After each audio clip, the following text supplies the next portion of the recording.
Hello दोस्तों, स्वागत है आपका पंक पाठशाला यूट्यूब चैनल पर।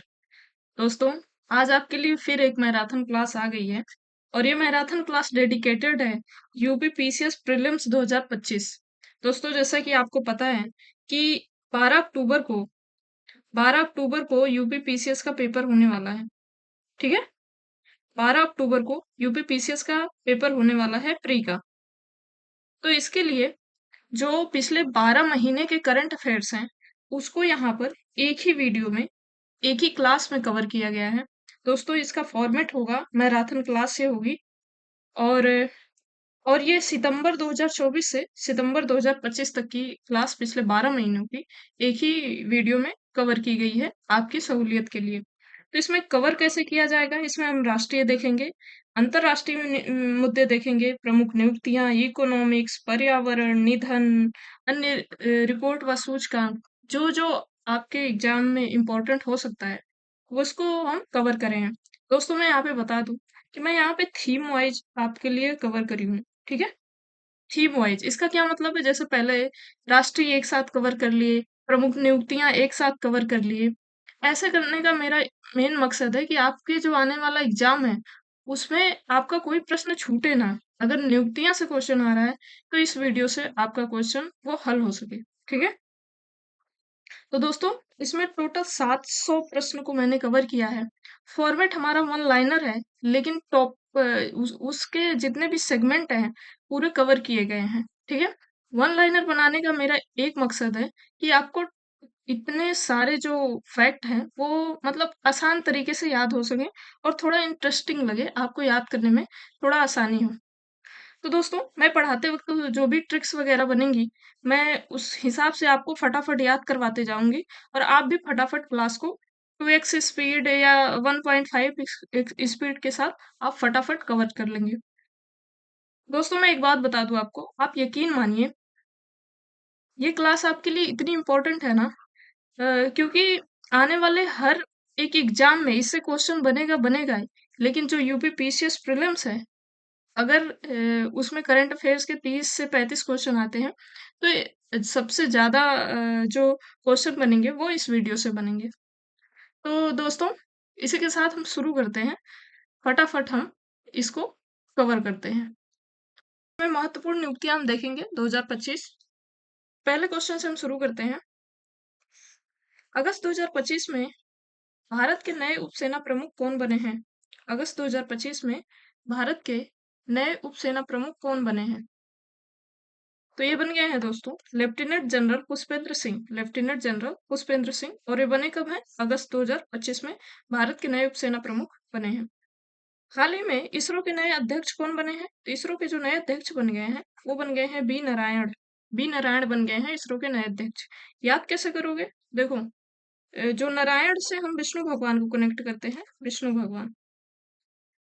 और जो इसरो का काम होता है वो भी अंतरिक्ष का होता है, और विष्णु भगवान देखते हैं आप, ऊपर ऊपर ही रहते हैं, अंतरिक्ष में ऐसे घूमते रहते हैं। तो अ, इन दोनों को ऐसे आप कनेक्ट कर सकते हो, बी नारायण से आप नारायण भगवान को, और इसरो का भी काम होता है ऊपर इसरो अंतरिक्ष में काम करना। तो ऐसे इनको आप कनेक्ट करके याद कर सकते हो। दोस्तों, मैं यहाँ पे बता दूं कि यहाँ पे जो भी ट्रिक्स एंड टिप्स बताई जाएगी वो केवल याद करने के लिए बताई जाएगी। मानो आप जानते हो यहाँ पे 700 प्लस क्वेश्चन है, यानी 700 प्लस क्वेश्चन यानी 700 प्लस फैक्ट। तो उसी हिसाब से मैं ट्रिक्स वगैरह बताते जाऊंगी, उसको अदरवाइज नहीं लेना, बस याद करने के पर्पज से उसको बताया जाएगा यहाँ पे। चलिए आगे। प्रधानमंत्री नरेंद्र मोदी के निजी सचिव के रूप में किसे नियुक्त किया गया है? तो ये नियुक्त किया गया है दोस्तों निधि तिवारी को। निधि तिवारी बन गई हैं प्रधानमंत्री नरेंद्र मोदी मोदी के निजी सचिव। याद कैसे रखोगे? ये ना से नी से निजी हो जाता है, नी से निजी, नी से निधि, ऐसे कनेक्ट करके याद कर लेना। आगे है, अगस्त 2025 में भारत का नया उप राष्ट्रीय सुरक्षा सलाहकार किसे नियुक्त किया गया है? तो ये नियुक्त किया गया है दोस्तों अनीश दयाल सिंह को। ठीक है, अ, भारत का नया उप राष्ट्रीय सुरक्षा सलाहकार नियुक्त किया गया है अनीश दयाल सिंह को। याद कैसे रखोगे? देखो भाई, सुरक्षा का मामला है और दयाल, किसी पे अनीश जी किसी पे दया नहीं दिखाएंगे क्योंकि सुरक्षा का मामला है। ठीक है, आगे। भारत के वर्तमान सुरक्षा सलाहकार कौन है? तो अजीत डोभाल, ये तो सबको पता है। अजीत डोभाल जी हैं वर्तमान सुरक्षा सलाहकार। आगे, भारतीय खाद्य सुरक्षा एवं मानक प्राधिकरण, जिसको फसाई भी कहते हैं, का नया सीईओ किसे नियुक्त किया गया है? तो रंजीत पुन्हारी। ठीक है, रंजीत पुन्हारी बने गए हैं फसाई के नए सीईओ। फसाई वो होता है जो खाने वाले पैकेट्स पे इसका लोगो नहीं होता है, फसाई। तो उसी का ये सीईओ बन गए हैं रंजीत पुन्हारी। आगे है, भारत के नए महालेखा नियंत्रक सीजीए का पदभार किसने ग्रहण किया है? तो ग्रहण किया है टीसीए कल्याणी ने ग्रहण किया गया है। हाल ही में दिल्ली का नया पुलिस आयुक्त किसे नियुक्त किया गया है? तो सतीश गोलचा। ठीक है, सतीश गोलचा बन गए हैं दिल्ली के नए पुलिस आयुक्त।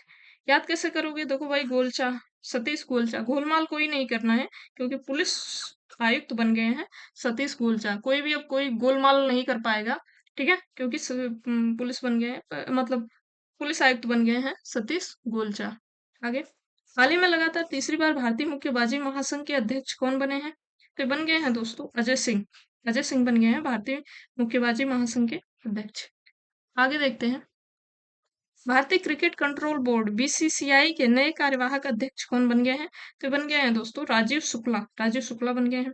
टाटा कंसल्टेंसी सर्विसेज टीसीएस ने ग्लोबल चीफ एआई और सर्विसेज ट्रांसफॉर्मेशन ऑफिसर किसे नियुक्त किया है? तो ये नियुक्त किया है जो अमित कपूर को। टीसीएस ने जो ग्लोबल चीफ एआई और सर्विसेज ट्रांसफॉर्मेशन ऑफिसर नियुक्त किया है, वो नियुक्त किया है दोस्तों अमित कपूर को। आगे देखते हैं, न्यू डेवलपमेंट बैंक एनडीबी के नए उपाध्यक्ष एवं मुख्य जोखिम अधिकारी कौन बन गए हैं? तो डॉक्टर राजीव रंजन बन गए हैं जोखिम अधिकारी। आगे देखते हैं, ओपन एआई ने भारत और एशिया प्रशांत क्षेत्र के शिक्षा प्रमुख किसे नियुक्त किया है? तो राघव गुप्ता को नियुक्त किया है।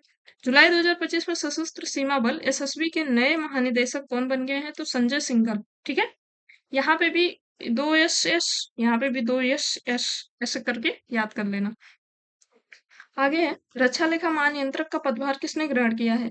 तो ये राजकुमार अरोड़ा जो है वो बन गया है रक्षा लेखा महानियंत्रक। अब याद कैसे रखोगे? अरोड़ा, भाई देखो कोई रोड़ा आने नहीं देंगे, क्योंकि रक्षा का मामला है, कोई रोड़ा आने नहीं देंगे। आगे, जुलाई 2025 में मणिपुर मुख्य सचिव किसे नियुक्त किया गया है? मणिपुर का मुख्य सचिव किसे नियुक्त किया गया है? तो डॉक्टर पुनीत कुमार गोयल। डॉक्टर पुनीत कुमार गोयल बन गए हैं मणिपुर के मुख्य सचिव। याद कैसे रखोगे? गोयल, गोयल से याद रखना गोल। और मड़ी कैसी होती है? तो मड़ी होती है गोल गोल। ठीक है, केंद्रीय प्रत्यक्ष कर बोर्ड यानी सीबीडीटी के अध्यक्ष का कार्यकाल 1 वर्ष के लिए बढ़ा दिया गया है। इनका नाम क्या है? तो इनका नाम है रवि अग्रवाल। आगे है, रेलवे सुरक्षा बल यानी आरपीएफ की पहली महिला महानिदेशक के रूप में किसे नियुक्त किया गया है? तो ये बन गई है दोस्तों सोनाली मिश्रा। ठीक है, सोनाली मिश्रा बन गई है आरपीएफ की पहली महिला महानिदेशक। बहुत इंपॉर्टेंट है, याद कैसे रखोगे? देखो, हमारे तरफ जो बहुत सारी ट्रेन चलती है उसका नाम है रेलवे, मतलब रेल चलती है उसका नाम है, पता नहीं अलग अलग नाम है, जैसे आम्रपाली एक्सप्रेस, गोदावरी एक्सप्रेस, वैसे ही याद कर लेना। कोई सोनाली एक्सप्रेस करके चल रही है ट्रेन, ऐसे याद कर लेना। रेलवे सुरक्षा बल की पहली महिला महानिदेशक बन गई है सोनाली मिश्रा। आगे, हाल ही में इंदिरा गांधी राष्ट्रीय मुक्त विश्वविद्यालय यानी इग्नू की पहली महिला कुलपति कौन बन गई है? तो प्रोफेसर उमा कांजीलाल बन गई है इग्नू की पहली महिला कुलपति। आगे है, भारतीय नौसेना के 47वें उपसेना प्रमुख कौन बन गए हैं? तो वाइस एडमिरल संजय वात्सायन बन गए हैं। रक्षा लेखा महानियंत्रक यानी सीजीडीए का पदभार ग्रहण किया है, किसने ग्रहण किया है? तो राजकुमार अरोड़ा। यह रक्षा मंत्रालय के अंतर्गत महत्वपूर्ण विभाग है। ठीक है, उनके बने हैं रक्षा लेखा महानियंत्रक राजकुमार अरोड़ा। कोई रोड़ा नहीं आने देंगे रक्षा में। इनका उद्देश्य क्या है? भारतीय सेना, नौसेना, वायुसेना के वित्तीय मामलों को संभालना। आगे, विक्रम साराभाई अंतरिक्ष केंद्र के नए निदेशक कौन बने हैं? तो ए राजराजन डॉक्टर ए राजराजन बने हैं विक्रम साराभाई अंतरिक्ष केंद्र के नए निदेशक। आगे है दोस्तों, वित्तीय सलाहकार रक्षा सेवा का पदभार ग्रहण किया है, किसने ग्रहण किया? तो डॉक्टर मयंक शर्मा बन गए हैं। भारतीय सीनियर पुरुष राष्ट्रीय फुटबॉल टीम का नया कोच कौन बन गए हैं? तो खालिद जमील बन गए भारतीय सीनियर पुरुष राष्ट्रीय फुटबॉल टीम का नया कोच। आगे, संविधान क्लब ऑफ इंडिया सीसीआई के महासचिव पुनः निर्वाचित कौन हुए हैं? तो राजीव प्रताप रूडी बने हैं। आगे देखते हैं, हाल ही में नागालैंड के राज्यपाल नागेशन का निधन हो गया है। इसके बाद नागालैंड के राज्यपाल का अतिरिक्त प्रभार किसे सौंपा गया है?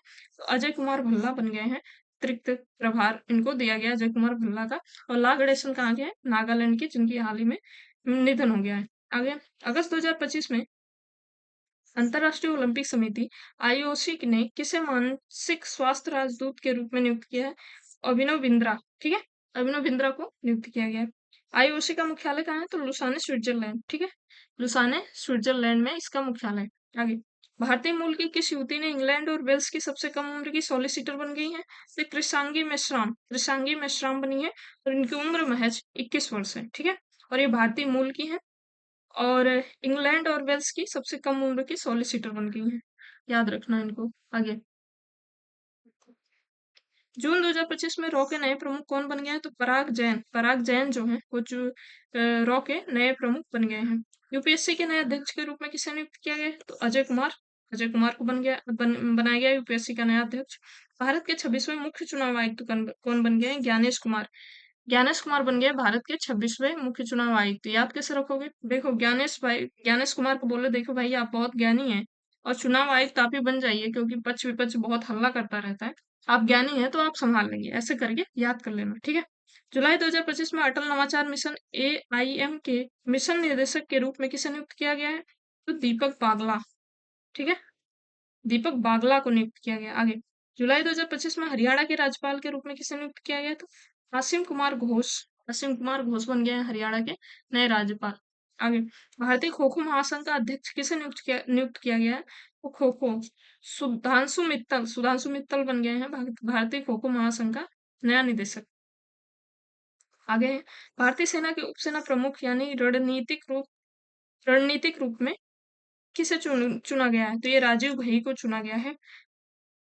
जून 2025 में international big cat alliance IBCA यानी इंटरनेशनल बिग कैट अलायंस का अध्यक्ष किसे नियुक्त किया गया? भूपेंद्र यादव, और ये भारत के हैं। ठीक है, भारत के हैं और बन गए हैं बिग कैट अलायंस के अध्यक्ष। आगे है, मार्च 2025 में चल्ला श्रीनिवासु शेट्टी को कहाँ का अध्यक्ष नियुक्त किया गया है? तो भारतीय बैंक संघ का नियुक्त किया गया है चल्ला श्रीनिवासु शेट्टी।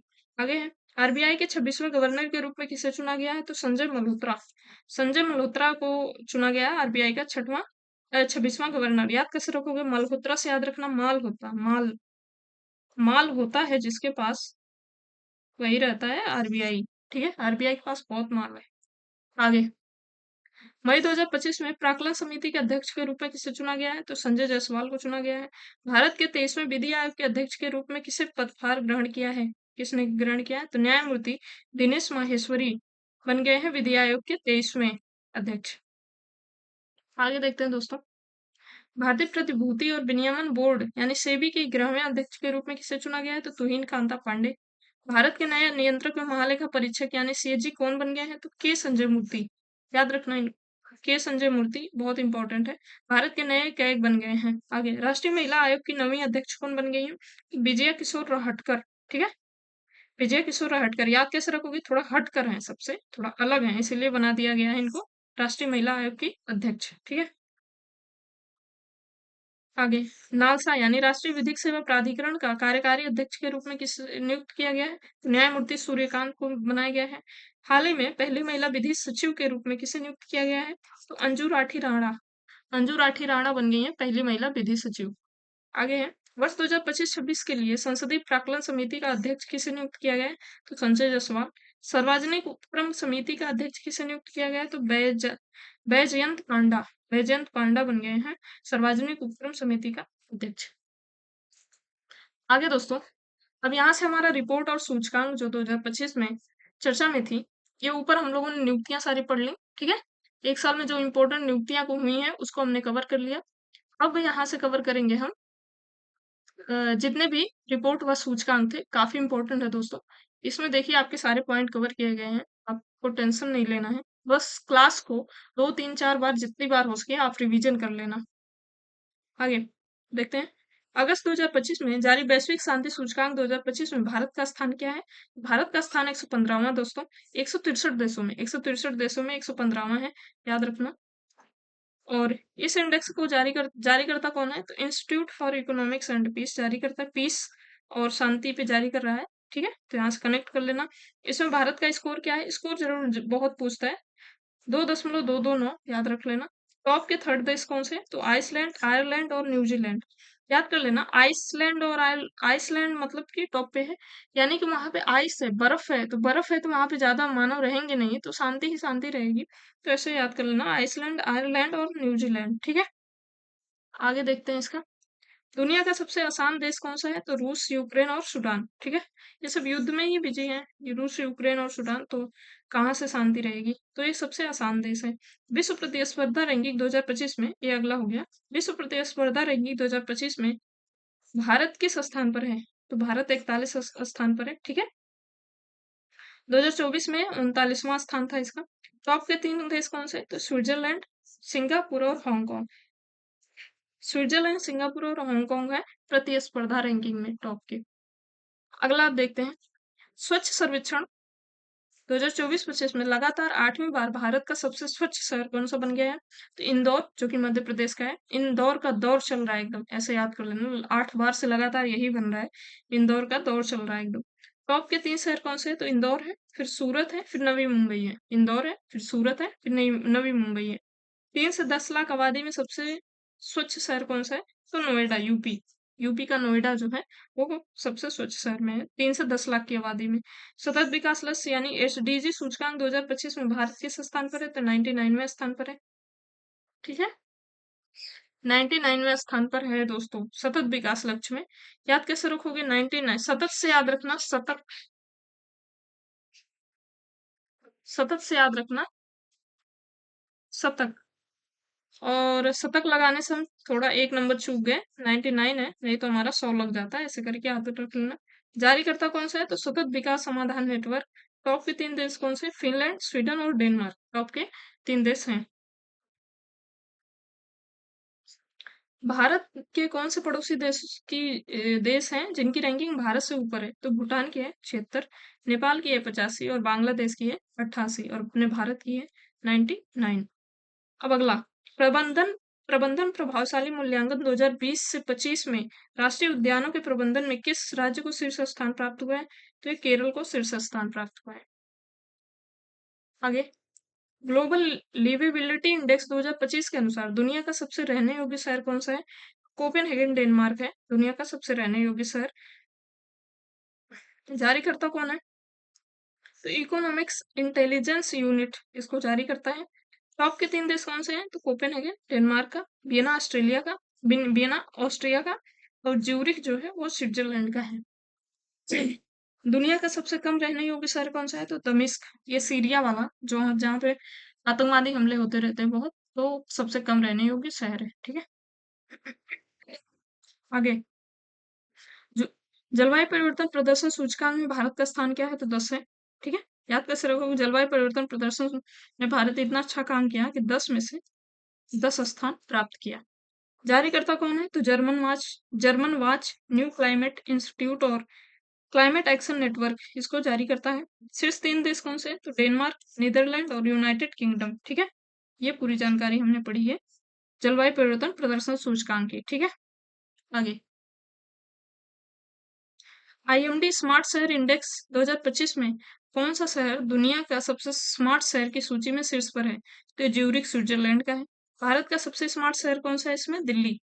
ठीक है, बड़े अपराध होते रहते हैं, दिल्ली को पता नहीं कैसे स्मार्ट शहर घोषित कर दिया। चलो खैर कोई नहीं, आगे देखते हैं। अगला है, ऊर्जा संक्रमण सूचकांक 2025 में भारत को कौन सा स्थान प्राप्त हुआ है? तो 71वां स्थान प्राप्त हुआ है। ठीक है, जारीकर्ता कौन सा है? तो world economic forum, WEF। Top के तीन देश कौन से हैं? तो स्वीडन, डेनमार्क और नॉर्वे। भारत के पड़ोसी देशों की रैंकिंग क्या है? तो चीन 12 पे है, बांग्लादेश 86 पे, पाकिस्तान 101 पे, नेपाल 104 पे। ठीक है, ये ऊर्जा संक्रमण सूचकांक की इतनी डाटा है। ठीक है दोस्तों, अगर आपको पीडीएफ की जरूरत होगी, पीडीएफ पीडीएफ अगर पीडीएफ की जरूरत होगी तो आप मुझे कमेंट बॉक्स में बता देना, मैं टेलीग्राम चैनल पर इसका पीडीएफ प्रोवाइड कर दूंगी। और टेलीग्राम चैनल का नाम है पंख पाठशाला, इस यूट्यूब चैनल के नाम पर है ये, पंख पाठशाला। उसमें मैं इसको प्रोवाइड कर दूंगी, लेकिन अगर आपको चाहिए तो आप कमेंट बॉक्स में बताना जरूर। ठीक है, आगे, अगला है, वैश्विक लैंगिक अंतराल रिपोर्ट 2025 में भारत का क्या स्थान है? तो 131 है, 148 देशों में भारत का स्थान 131 है। जारी करता है विश्व आर्थिक मंच यानी WEF, संस्करण है 19वां। टॉप के 3 देश हैं आइसलैंड, फिनलैंड और नॉर्वे। ठीक है? वैश्विक लैंगिक अंतराल में। अगला सूचकांक है हाल ही में जारी नीलगिरी तहर जनगणना में नीलगिरी तहर की सर्वाधिक आबादी किस राज्य में है? तमिलनाडु की। ठीक है? किस राष्ट्रीय उद्यान में सर्वाधिक नीलगिरी तहर की संख्या पाई गई है? तो एराविकुलम राष्ट्रीय उद्यान जो कि केरल में है, वहां पे सबसे ज्यादा पाई गई है। लेकिन अगर ओवरऑल राज्य में पूछ दे कि सबसे ज्यादा राज्य में कौन से राज्य में सबसे ज्यादा है? तमिलनाडु में। अगला हाल ही में जारी national annual report and index on women safety यानी नारी के अनुसार भारत में महिलाओं के लिए सबसे सुरक्षित शहर कौन सा है? कोहिमा नागालैंड। देख रहे हैं? कोहिमा नागालैंड है, ना कि दिल्ली। ठीक है? दिल्ली बहुत पढ़ा लिखा बड़ा वेल एजुकेटेड है, लेकिन कोहिमा क्या है? जनजातीय क्षेत्र है, जनजातीय इलाका बहुत ज्यादा है यहाँ पे। लेकिन महिलाएं सबसे ज्यादा यहाँ पे सुरक्षित, बहुत ज्यादा पढ़े लिखे नहीं है, बहुत ज्यादा स्टैंडर्ड नहीं है, बहुत बेटी बचाओ बेटी पढ़ाओ का एक अभियान नहीं चलता है। ठीक है? अब देखना पड़ेगा कि केवल किताबी सुरक्षित किताबों में ही महिलाओं को सुरक्षित किया जा रहा है या रियल में। यहाँ से दिखता है। खैर आगे देखते हैं जारीकर्ता कौन सा राष्ट्रीय महिला आयोग जारी कर रहा है। अगला इंडेक्स है हुनरू ग्लोबल यूनिकॉर्न इंडेक्स 2025 में शीर्ष स्थान पर कौन सा है? तो अमेरिका है। टॉप के 3 देश कौन से हैं? तो अमेरिका, चीन और भारत। ठीक है? हुनरू में भारत तीसरे स्थान पर है, याद रखना। अगला सूचकांक है विश्व प्रेस स्वतंत्रता सूचकांक में भारत का स्थान क्या है? 151। शीर्ष 3 देश कौन से हैं? तो नॉर्वे, एस्टोनिया और नीदरलैंड। नॉर्वे, एस्टोनिया और नीदरलैंड है। जारी करता है रिपोर्टर्स विदाउट बॉर्डर्स। हर वर्ष विश्व प्रेस दिवस कब मनाया जाता है? 3 मई को, ये भी याद रखना। अगला है अगला सूचकांक है मानव विकास सूचकांक में भारत का स्थान क्या है? तो 130 माँ 193 में से। जारी करता संयुक्त राष्ट्र विकास कार्यक्रम यानी यूएनडीपी। शीर्ष 3 देश कौन से हैं? तो आइसलैंड, नॉर्वे और स्विट्जरलैंड। ठीक है? ये इतना डाटा है। दोस्तों अगर आपको थोड़ा ऐसे लग रहा हो कठिनाई हो कैसे याद होगा, तो आप यकीन मानो 2 3 4 बार क्लास को देखोगे याद हो जाएगा अपने आप। ठीक है? आगे वैश्विक आतंकवाद सूचकांक में भारत किस स्थान पर है? तो 14 स्थान पर है। जारीकर्ता कौन? Institute for economic and peace. Top के 3 देश कौन से? बुर्किना फासो, पाकिस्तान और सीरिया। अगला है इंडेक्स विश्व खुशहाली रिपोर्ट 2025 में भारत का स्थान क्या है? तो 118। ठीक है?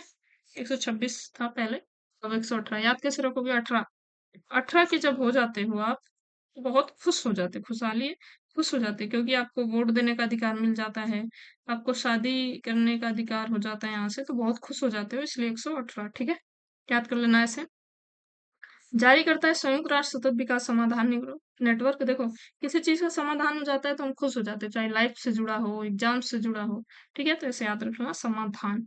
शीर्ष 3 देश कौन से हैं? तो फिनलैंड, डेनमार्क और नॉर्वे। और अंतिम स्थान पर कौन सा है? तो अफगानिस्तान है। अगला है पर्यावरण मंत्रालय द्वारा जारी जारी रिपोर्ट के अनुसार सर्वाधिक आबादी वाला राज्य यूटी कौन सा है? तो सर्वाधिक आबादी किसकी? तो हिम तेंदुए। हिम तेंदुए सर्वाधिक आबादी वाला राज्य है लद्दाख, जिसमें 477 हिम तेंदुए पाए जाते हैं। पूरे भारत में हिम तेंदुए की आबादी कितनी है? तो 718, जिसमें से 477 केवल लद्दाख में पाए जाते हैं। अगला क्यूएस वर्ल्ड यूनिवर्सिटी रैंकिंग 2026 में कितने भारतीय संस्थानों को स्थान मिला है? तो 54 54 भारतीय संस्थान है। इस रैंकिंग में भारत का शीर्ष रैंकिंग संस्थान कौन सा है? शीर्ष पे जो है आईआईटी दिल्ली है, जो कि 123वां है, 1 2 3 ऐसे करके याद कर लेना। अगला है किस मंत्रालय द्वारा पंचायत उन्नति सूचकांक की पहली बेसलाइन रिपोर्ट 2022-23 जारी की गई है? तो पंचायती राज मंत्रालय। किस राज्य की सबसे अधिक ग्राम पंचायतों को फ्रंट रनर श्रेणी में रखा गया है? तो गुजरात की। गुजरात के बाद कौन सा राज्य दूसरे स्थान पर है? तो तेलंगाना। तेलंगाना जो है वो दूसरे स्थान पर है। दोस्तों यहाँ पे हमारी रिपोर्ट व सूचकांक समाप्त होती है और यहाँ से हम करेंगे पहल व योजनाएं। जितने भी पिछले 1 साल में पहल व योजनाएं पूछी गई हैं, उनको हम यहाँ पे कवर करेंगे। तो अब हम पहल व योजनाएं देखेंगे, जितनी भी 2025 में पहल व योजनाएं हैं, फटाफट उसको भी हम कवर कर लेते हैं। पहला इसमें नीति आयोग ने अभी हाल ही में कौन सी पहल शुरू की है? तो एडीपी, एबीपी, उसका नाम है एडीपी या एबीपी ब्रेन हेल्थ इनिशिएटिव। ये नीति आयोग द्वारा शुरू किया गया है, इसलिए ये काफी इंपॉर्टेंट है। Brain health initiative. अगला है 15 अगस्त 2025 को पीएम विकसित भारत रोजगार योजना की घोषणा किसके द्वारा की गई है? तो प्रधानमंत्री नरेंद्र मोदी द्वारा की गई है। 15 अगस्त यानी कि लाल किले से ये घोषणा हुई है, तो इसलिए ये काफी इंपॉर्टेंट है। प्रधानमंत्री नरेंद्र मोदी जी द्वारा पीएम विकसित भारत रोजगार योजना। आगे देखते हैं, योजना की घोषणा कहाँ से की गई? तो लाल किले से की गई है। इस योजना के लिए कितने रुपए आवंटित किए गए हैं? तो लगभग 1 लाख करोड़ रुपए इस पे आवंटित किए गए हैं। इस योजना के तहत नए रोजगार प्राप्त युवाओं को 2 किस्तों में कितनी प्रोत्साहन राशि दी जाएगी? तो 15,000 रुपए 2 किस्तों में दिया जाएगा। अगला है, 15 अगस्त 2025 को मिशन सुदर्शन चक्र की घोषणा कहाँ से की गई है? तो लाल किले से की गई है। इस मिशन को कितने वर्षों में पूरा किए जाने की घोषणा की गई है? तो 10 वर्षों में, यानी कि 2035 तक इसको पूरा किए जाने की घोषणा की गई है, मिशन सुदर्शन चक्र। आगे है, प्रधानमंत्री धन धान्य कृषि योजना को कितने दिनों में लागू करने की को मंजूरी की दी गई है? कितने जिलों में ये लागू की जाएगी? तो ये 100 जिलों में लागू की जाएगी। 14 जुलाई 2025 को एक जिला एक उत्पाद यानी ओडीओपी, एक जिला एक उत्पाद यानी ओडीओपी 2024 पुरस्कार समारोह का आयोजन कहाँ पे किया गया है? तो किया गया है दिल्ली में। विदेश स्थित भारतीय मिशनों की श्रेणी में स्वर्ण पुरस्कार किस मिशन को प्रदान किया गया है? तो ये भारतीय उच्च आयोग जो है सिंगापुर में स्थापित है, उसको मिला है स्वर्ण पुरस्कार। आगे देखते हैं, श्रेणी ए के तहत किन राज्यों ने स्वर्ण पुरस्कार प्राप्त किया है? तो आंध्र प्रदेश, महाराष्ट्र, पंजाब और उत्तर प्रदेश। ठीक है, उत्तर प्रदेश इसमें चौथे स्थान पर है। श्रेणी बी के तहत स्वर्ण पुरस्कार किन राज्य या यूटीज ने प्राप्त किया है? तो ये जम्मू कश्मीर ने प्राप्त किया है। किन जिलों ने श्रेणी ए कृषि हेतु स्वर्ण पुरस्कार हासिल किया है? तो गुंटूर, जो कि आंध्र प्रदेश का है, और ये मिर्च उत्पादन के लिए जाना जाता है। और रत्नागिरी, जो कि महाराष्ट्र का है, और ये आम उत्पादन के लिए जाना जाता है। आगे है, तलाश यानी TALAS है। तलाश पहल किसके लिए शुरू की गई है? तो एकलव्य मॉडल आवासीय विश्वविद्यालयों के लिए ये आदिवासी छात्रों के लिए ये शुरू की गई है। तलाश का पूरा नाम क्या है? तो tribal aptitude life skills and self esteem hub, इसका पूरा नाम है तलाश का। आगे देखते हैं, बिहार सरकार ने सरकारी नौकरियों में राज्य की मूल निवासी महिलाओं को कितने प्रतिशत क्षैतिज आरक्षण देने की घोषणा की है? तो 35% क्षैतिज आरक्षण देने की घोषणा की गई है बिहार सरकार द्वारा। केंद्रीय मंत्रिमंडल द्वारा खेलो इंडिया नीति नहीं, खेलो भारत नीति 2025 को कब मंजूरी दी गई? तो 1 जुलाई 2025 को दी गई है। खेलो भारत नीति किस नीति का स्थान लेगी? तो ये राष्ट्रीय खेल नीति है 2001 की, उसका स्थान लेगी। आगे, किस राज्य ने आकांक्षात्मक विकास खंड योजना के तहत 2024-25 की वार्षिक डेल्टा रैंकिंग जारी की है? तो उत्तर प्रदेश द्वारा जारी किया गया है ये। आगे है, वर्ष 2024-25 की डेल्टा रैंकिंग में कौन सा विकास खंड शीर्ष पर है? उत्तर प्रदेश का कौन सा विकासखंड शीर्ष पर है? तो क्रमशः देख लेते हैं। जालौन विकासखंड सबसे पहले है, फिर रामपुरा, जो कि जालौन में ये पड़ता है, देवकली गाजीपुर में पड़ता है, बिशुनपुरा कुशीनगर में पड़ता है, और मड़िहाल पटेहरा मिर्जापुर में पड़ता है। ये है 2024-25 की डेल्टा रैंकिंग में पहले मतलब पहले स्थान पर है, स्थान पर विकास खंड के रूप में है। आगे देखते हैं, त्रिपुरा को किस कार्यक्रम के अंतर्गत पूर्ण कार्यात्मक साक्षर राज्य घोषित किया गया है? तो उल्लास कार्यक्रम है वहां पे, नव भारत साक्षर कार्यक्रम है। त्रिपुरा किन देशों के बाद पूर्ण कार्यात्मक साक्षर राज्य घोषित हुआ है? तो मिजोरम और गोवा के बाद त्रिपुरा को पूर्ण कार्यात्मक साक्षर राज्य घोषित किया गया है। अगला है, देश की पहली योग नीति किस राज्य ने जारी की है? तो उत्तराखंड राज्य द्वारा जारी किया गया है देश की पहली योग नीति। किस राज्य ने आदर्श संस्कृति ग्राम कार्यक्रम शुरू किया है? तो उत्तराखंड। भारत सरकार के अनुसार बेटी बचाओ बेटी पढ़ाओ योजना के कार्यान्वयन से जन्म के समय राष्ट्रीय लिंगानुपात वर्ष 2014-15 के 918 से बढ़कर 2023-24 में कितना हो गया है? तो 930 हो गया। 918 से बढ़कर 930 हो गया है। इसका मतलब है 1000 जो बच्चे पैदा हो रहे हैं उसमें लड़कियों का अनुपात क्या है? 930। आगे देखते हैं, आगे प्रमुख निधन जितने भी हैं चर्चा में थे उनको देख लेते हैं। तो पहला है, हाल ही में शिबू सोरेन का निधन हो गया। ये किस देश के मुख्यमंत्री रह चुके हैं? पूर्व मुख्यमंत्री रह चुके थे ये, झारखंड के शिबू सोरेन। ठीक है, आगे है, ऑस्कर विजेता गीतकार एलन बर्गमैन का निधन हो गया। वे किस देश से संबंधित थे? तो यूएसए से थे। जुलाई 2025 में किस देश के पूर्व राष्ट्रपति मोहम्मद बुहारी का 82 वर्ष में निधन हो गया, जो नाइजीरिया के थे। जुलाई 2025 में अहमदाबाद विमान हादसे के दौरान गुजरात के किस मुख्यमंत्री का निधन हो गया है? तो विजय रूपाणी का निधन हो गया था, जो प्लेन क्रैश हो गई थी अहमदाबाद वाली उसमें। कश्मीर के बुलबुल के नाम से प्रसिद्ध कश्मीर के बुलबुल के नाम से प्रसिद्ध किस गायक का जुलाई 2025 में निधन हो गया था? तो उस्ताद गुलाब नबी आजाद का। उस्ताद गुलाब नबी आजाद, इनको कश्मीर का बुलबुल ही कहा जाता था और ये पेशे से एक गायक थे। वन्य जीव के नाम से प्रसिद्ध किस प्रसिद्ध हस्ती का 87 वर्ष की आयु में निधन हो गया? तो दरीपल्ली रमैया थे, उनका निधन हो गया। भारत में विज्ञान संग्रहालय के जनक कहे जाने वाले तथा राष्ट्रीय विज्ञान संग्रहालय परिषद के महानिदेशक रह चुके किस प्रसिद्ध हस्ती का निधन हो गया? तो डॉक्टर सरोज घोष थे। प्रसिद्ध खगोल शास्त्री डॉक्टर जयंत विष्णु नर्लिकर का 87 वर्ष में निधन हो गया है। इन्हें किस वर्ष पद्म विभूषण से सम्मानित किया गया था? ये 2004 में मिला था इनको, डॉक्टर जयंत विष्णु नर्लिकर। आगे है, अप्रैल 2025 में कुमुदनी लाखिया का 95 वर्ष में निधन हो गया है। किस शास्त्रीय नृत्य से संबंधित थी? तो ये कथक से संबंधित थी। क्लासिक कुमुदनी याद रख लो, क्लासिक कथक याद रख लो। आगे है, इन्हें पद्म विभूषण से कब सम्मानित किया गया था? तो इन्हें 2025 में सम्मानित किया गया था पद्म विभूषण से। आगे है, भारत के पहले सिख प्रधानमंत्री डॉक्टर मनमोहन सिंह का निधन हो गया। उन्हें किस वर्ष पद्म विभूषण से सम्मानित किया गया था? तो 1987 में मिला था। मालवा की मीरा के नाम से प्रसिद्ध कथाकार व लेखिका मालती जोशी का निधन हो गया। वे किस भाषा की प्रसिद्ध कथाकार थी? तो हिंदी और मराठी की प्रसिद्ध कथाकार थी मालवा जोशी। मालवा की मीरा के नाम से प्रसिद्ध थी मालती जोशी। आगे है, त्रिपुरा व मिजोरम व गुजरात की पूर्व राज्यपाल रह चुकी किस प्रसिद्ध हस्ती का निधन हो गया है? तो कमला बेनीवाल से। किस फिल्म निर्देशक व निर्माता का 90 वर्ष की अवस्था में निधन हो गया? तो श्याम बेनेगल थे। अगला, हाल ही में ला गणेशन का निधन हो गया है, ये किस राज्य के पूर्व राज्यपाल रह चुके हैं? तो नागालैंड के। जिम लोवेल का निधन हो गया, ये किस देश के पूर्व एस्ट्रोनॉट रह चुके हैं? तो यूएसए के थे जिम लोवेल, और ये नासा के ऐतिहासिक मिशन अपोलो 13 के कमांडर थे। ठीक है। किस धर्मगुरु का 88 वर्ष की आयु में निधन हो गया? तो पोप फ्रांसिस थे, इनका 88 वर्ष की आयु में निधन हो गया। पोप फ्रांसिस का असली नाम क्या था? तो बेरगोग्लियो जॉर्ज मारियो बेरगोग्लियो था।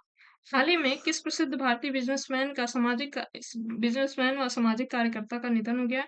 तो द लेजेंड रतन टाटा जी, इनका निधन हो गया था। ठीक है, पूरा देश शोक में था।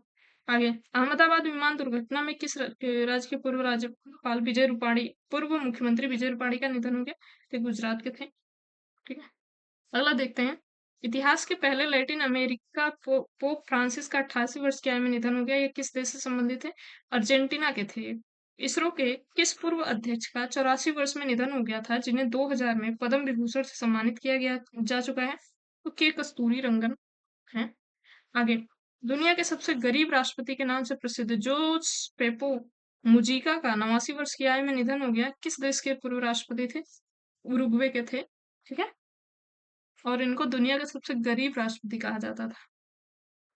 एशिया का सबसे बुजुर्ग हाथी, जिसकी उम्र 100 वर्ष से अधिक थी, का पन्ना टाइगर रिजर्व में निधन हो गया है। इस हथिनी का नाम क्या था? तो वत्सला इसका नाम था। मशहूर बॉलीवुड अभिनेता मनोज कुमार का कितनी आयु में निधन हो गया? ठीक है, कितने वर्ष के थे वो? तो 87 वर्ष के थे वो जब उनका निधन हो गया। इन्हें पद्मश्री से कब सम्मानित किया गया था? तो 1992। दादा साहब फाल्के पुरस्कार कब मिला था इनको? तो 2015 में। ठीक है, किनकी बात हो रही है? तो मनोज कुमार, बॉलीवुड अभिनेता मनोज कुमार। हाल ही में भारतीय जनता पार्टी के किस पूर्व केंद्रीय मंत्री का निधन हो गया? तो डॉक्टर देवेंद्र प्रधान। पूर्व अमेरिकी राष्ट्रपति जिमी कार्टर का निधन किस तिथि को हो गया? तो 29 दिसंबर 2024 को। आगे है, इन्हें किस वर्ष नोबेल शांति पुरस्कार दिया गया था जिमी कार्टर को? 2002 में। यूएसए के किस नंबर के राष्ट्रपति रह चुके थे? तो 39वें नंबर के थे। दुनिया की सबसे बुजुर्ग ओलंपिक गोल्ड मेडलिस्ट एग्लेस कैलेटी का 103 वर्ष में निधन हो गया है। किस देश से संबंधित थी? तो ये हंगरी से संबंधित थी। आगे, फरवरी 2025 में मुख्य चुनाव आयुक्त नवीन चावला का निधन हो गया। किस नंबर के चुनाव आयुक्त रह चुके हैं? तो 16वें नंबर के रह चुके हैं। आगे है, नाइजीरिया के पहले राष्ट्रपति का 95 वर्ष में निधन हो गया। उनका नाम क्या था? तो सैम नुजोमा उनका नाम था। चिपको आंदोलन की कार्यकर्ता बिमला बहुगुणा का 93 वर्ष में किस तिथि को निधन हो गया? तो फरवरी में हो गया था, फरवरी 2025 में। ऑस्कर विजेता जिन हैकमैन का 95 वर्ष की आयु में निधन हो गया, किस क्षेत्र से संबंधित है? सिनेमा से। स्वतंत्र भारत में सर्वोच्च न्यायालय के पहले न्यायाधीश का निधन हो गया, उनका नाम क्या था? तो न्यायमूर्ति बी रामास्वामी उनका नाम था।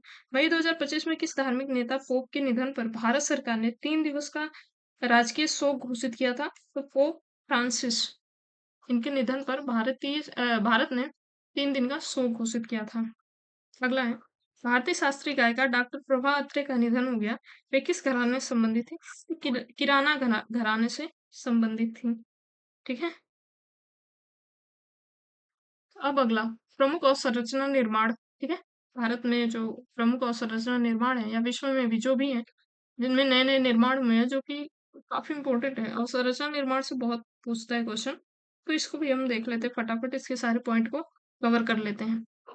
पहला है, 13 सितंबर 2025 को प्रधानमंत्री नरेंद्र मोदी ने कहा 9,000 करोड़ रुपए से अधिक के विकास कार्यों का उद्घाटन तथा शिलान्यास किया है?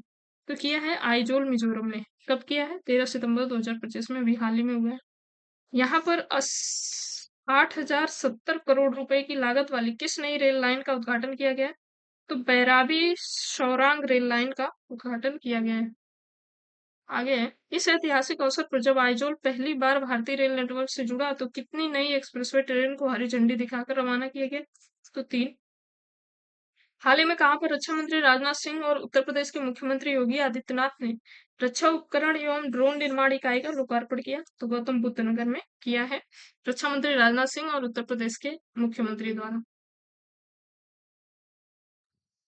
आगे है, अगस्त 2025 में भारतीय रेलवे ने भारत की किस सबसे बड़ी मालगाड़ी का सफलतापूर्वक ट्रायल रन किया है? तो रुद्राक्ष का। इसकी लंबाई कितनी है? तो 4.5 किलोमीटर। ठीक है, और ये विश्व की सबसे बड़ी ये है, ये भारत की नहीं है, ये विश्व की सबसे बड़ी मालगाड़ी है, और ये 4.5 किलोमीटर तो केवल लंबी है। ठीक है? चौथी आदि कर्मयोगी क्षेत्रीय प्रक्रिया प्रयोगशाला का उद्घाटन कहाँ पे किया गया? तो भुवनेश्वर में। पहली, दूसरी, तीसरी का उद्घाटन कहाँ पर किया गया था? तो क्रमशः बेंगलुरु, भोपाल और देहरादून। बेंगलुरु, भोपाल और Dehradun. Banaras locomotive works works ने हाल ही में किस श्रेणी का 25वां इलेक्ट्रॉनिक्स इंजन तैयार किया है? तो WAP-7 नाम से इंजन तैयार किया है। आगे है, WAP-7 कितने हार्स पावर का है? तो 6,000 हार्स पावर का है, 6,000 HP। पीएम नरेंद्र मोदी ने 5400 करोड़ से अधिक की कई विकास परियोजनाओं का उद्घाटन व शिलान्यास कहाँ पे किया है? तो मुंबई में। 75वें प्रधानमंत्री दिव्यांग केंद्र का उद्घाटन कहाँ किया गया है? तो राजकीय मेडिकल कॉलेज बदायूं, उत्तर प्रदेश। ठीक है, यूपीसीएस की दृष्टि से काफी इंपॉर्टेंट है। राजकीय मेडिकल कॉलेज बदायूं, उत्तर प्रदेश, और चौथे नंबर का है, 75वें नंबर का है। आगे, अत्याधुनिक फेनोम इंडिया राष्ट्रीय बायोबैंक का उद्घाटन कहाँ किया गया?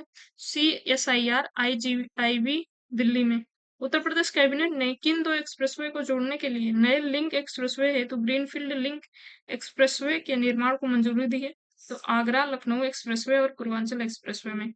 राष्ट्रीय हल्दी बोर्ड के मुख्यालय का उद्घाटन कहाँ पे किया गया है? तो तेलंगाना में। ठीक है, तेलंगाना में किया गया है। आगे है, अंतरराष्ट्रीय आलू केंद्र ने दक्षिण एशिया क्षेत्रीय केंद्र कहाँ स्थापित किया है? तो सिंगरा, आगरा, यूपी में। केंद्रीय मंत्रिमंडल ने इंडिया सेमीकंडक्टर मिशन के तहत जेवर हवाई अड्डे के पास उत्तर प्रदेश में किस इकाई की स्थापना की है? तो ये छठी इकाई की स्थापना की है। यह इकाई किसका संयुक्त उद्यम है? तो SCL बना रही है और फॉक्सकॉन। SCL और फॉक्सकॉन दोनों मिलकर बना रही हैं इसमें। अगला है, मोदी मेमेंटो म्यूजियम कहाँ स्थापित किया गया? तो मोतिहारी, बिहार में। केंद्रीय मंत्रिमंडल द्वारा किस नए रेलवे जोन को पूर्व व्यापी मंजूरी दी गई है? तो south coast railway, south coast railway को मंजूरी दी गई है।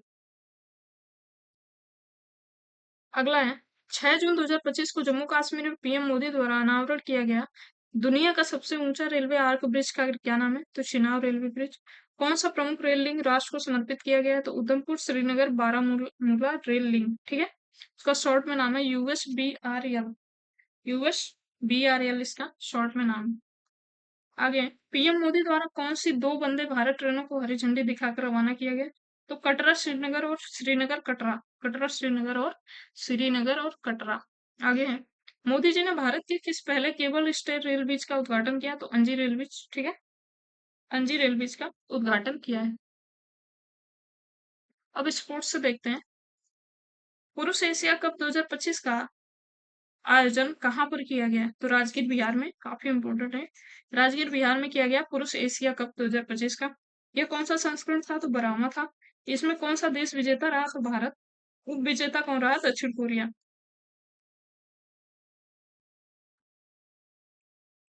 दक्षिण कोरिया को हराकर भारत विजेता बना है। आगे 30 जून से 13 जुलाई तक grand slam tennis tournament Wimbledon 2025 का आयोजन कहाँ पे किया गया? तो लंदन यूके में।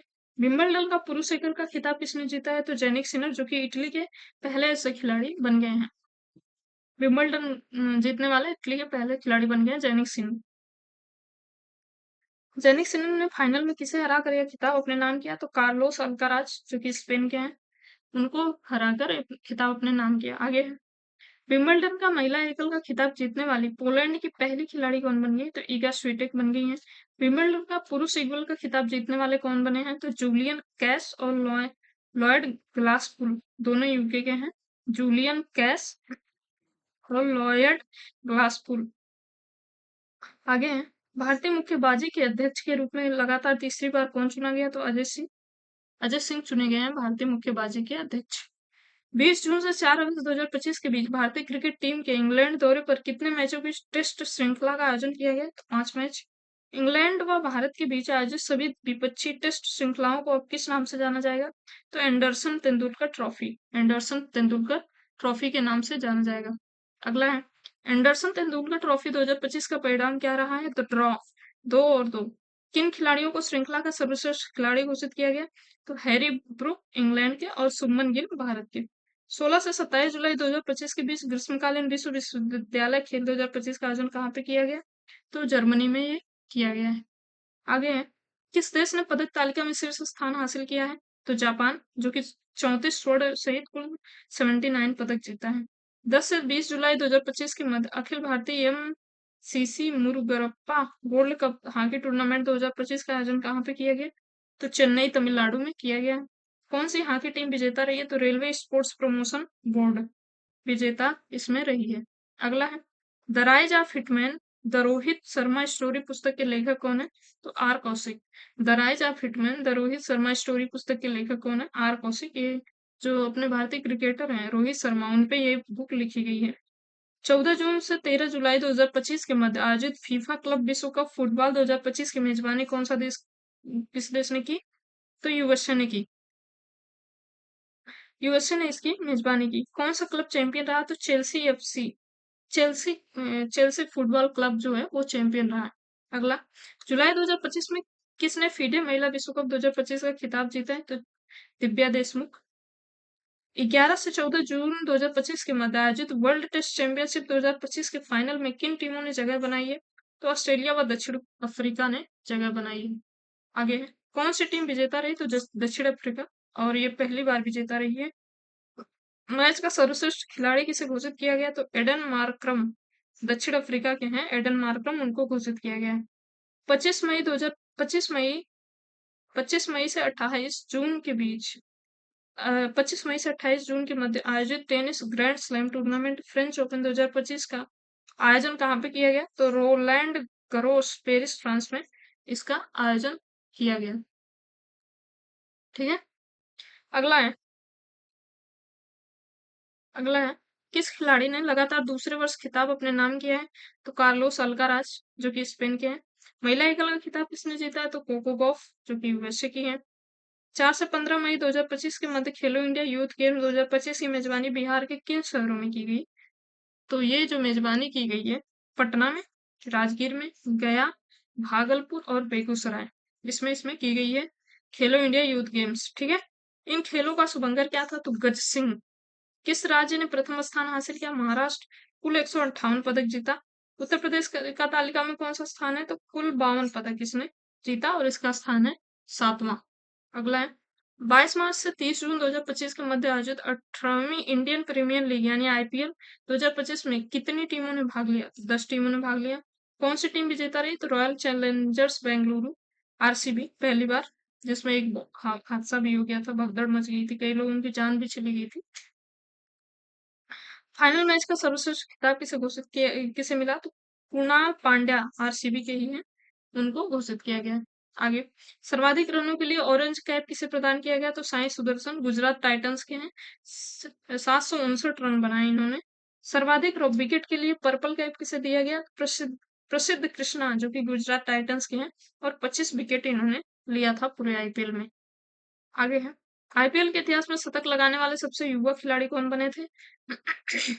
तो वैभव सूर्यवंशी, जो कि राजस्थान रॉयल्स से खेलते हैं, और ये 14 वर्ष के हैं। जून 2025 में आयोजित आईसीसी विश्व टेस्ट चैंपियनशिप फाइनल 2025 का खिताब किसने जीता है? तो द अफ्रीका अफ्रीका जीता है, और उप विजेता रहा है ऑस्ट्रेलिया। द अफ्रीका दक्षिण अफ्रीका है। आगे, प्लेयर ऑफ द मैच कौन रहा है? तो एडम मार्करम, दक्षिण अफ्रीका के थे। अगला, 25 नवंबर से 12 दिसंबर 2025 के मध्य आयोजित फीडे विश्व शतरंज चैंपियनशिप 2024 का आयोजन कहाँ पे किया गया? तो सिंगापुर में। इतिहास में सबसे कम उम्र का चैंपियन कौन बना है? तो डी यूकेश बने हैं, ठीक है, और इसका आयोजन हुआ था सिंगापुर में। 12 से 26 जनवरी 2025 के मध्य पहली हॉकी इंडिया लीग महिला 2024-25 का आयोजन किन स्थानों पर हुआ? तो हुए दोस्तों रांची झारखंड, और राउर किला उड़ीसा में। किस टीम ने खिताब जीता है? तो Orissa warriors. UEFA Europa league football 2024-25 का खिताब किस टीम ने जीता है? तो टाटन हम हॉटस्पर ने जीता है। इसका आयोजन कब से कब तक हुआ है? तो 25 सितंबर 2024 से 21 मई 2025 तक इसका आयोजन हुआ है। अगला है, ग्रैंड शतरंज टूर सुपर बेट शतरंज क्लासिक रोमानिया 2025 का खिताब किसने जीता है? तो रमेश बाबू प्रागानंदा, जो कि भारत की हैं, ठीक है। टेस्टेड पुस्तक के लेखक कौन है? पैट कॉमिंग्स। अप्रैल 2025 में विजडन 2025 ने अग्रणी पुरुष क्रिकेटर के रूप में किसे चुना है? तो जसप्रीत बुमराह, भारत के। विजडन 2025 ने अग्रणी महिला क्रिकेट के रूप में किसे चुना है? तो स्मृति मंदाना, जो कि भारत की है, ठीक है। अगला है, विश्व का अग्रणी टी20 खिलाड़ी किसे चुना गया है? तो निकोलस पूरन, जो कि वेस्ट इंडीज के हैं। विजडन 2025 के कवर पर किस खिलाड़ी की तस्वीर है? तो हैरी ब्रूक, इंग्लैंड के हैं, जो कि। बीसीसीआई ने कितने खिलाड़ियों को केंद्रीय अनुबंध 2025 में शामिल किया है? तो 34। ग्रेड ए प्लस, जो कि 7 करोड़ रुपए में कौन कौन खिलाड़ी हैं? तो रोहित शर्मा है। एक मिनट,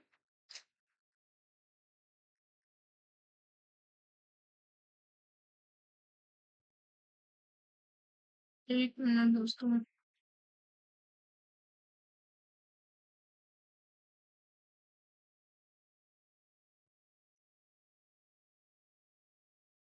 ठीक है, देखते हैं।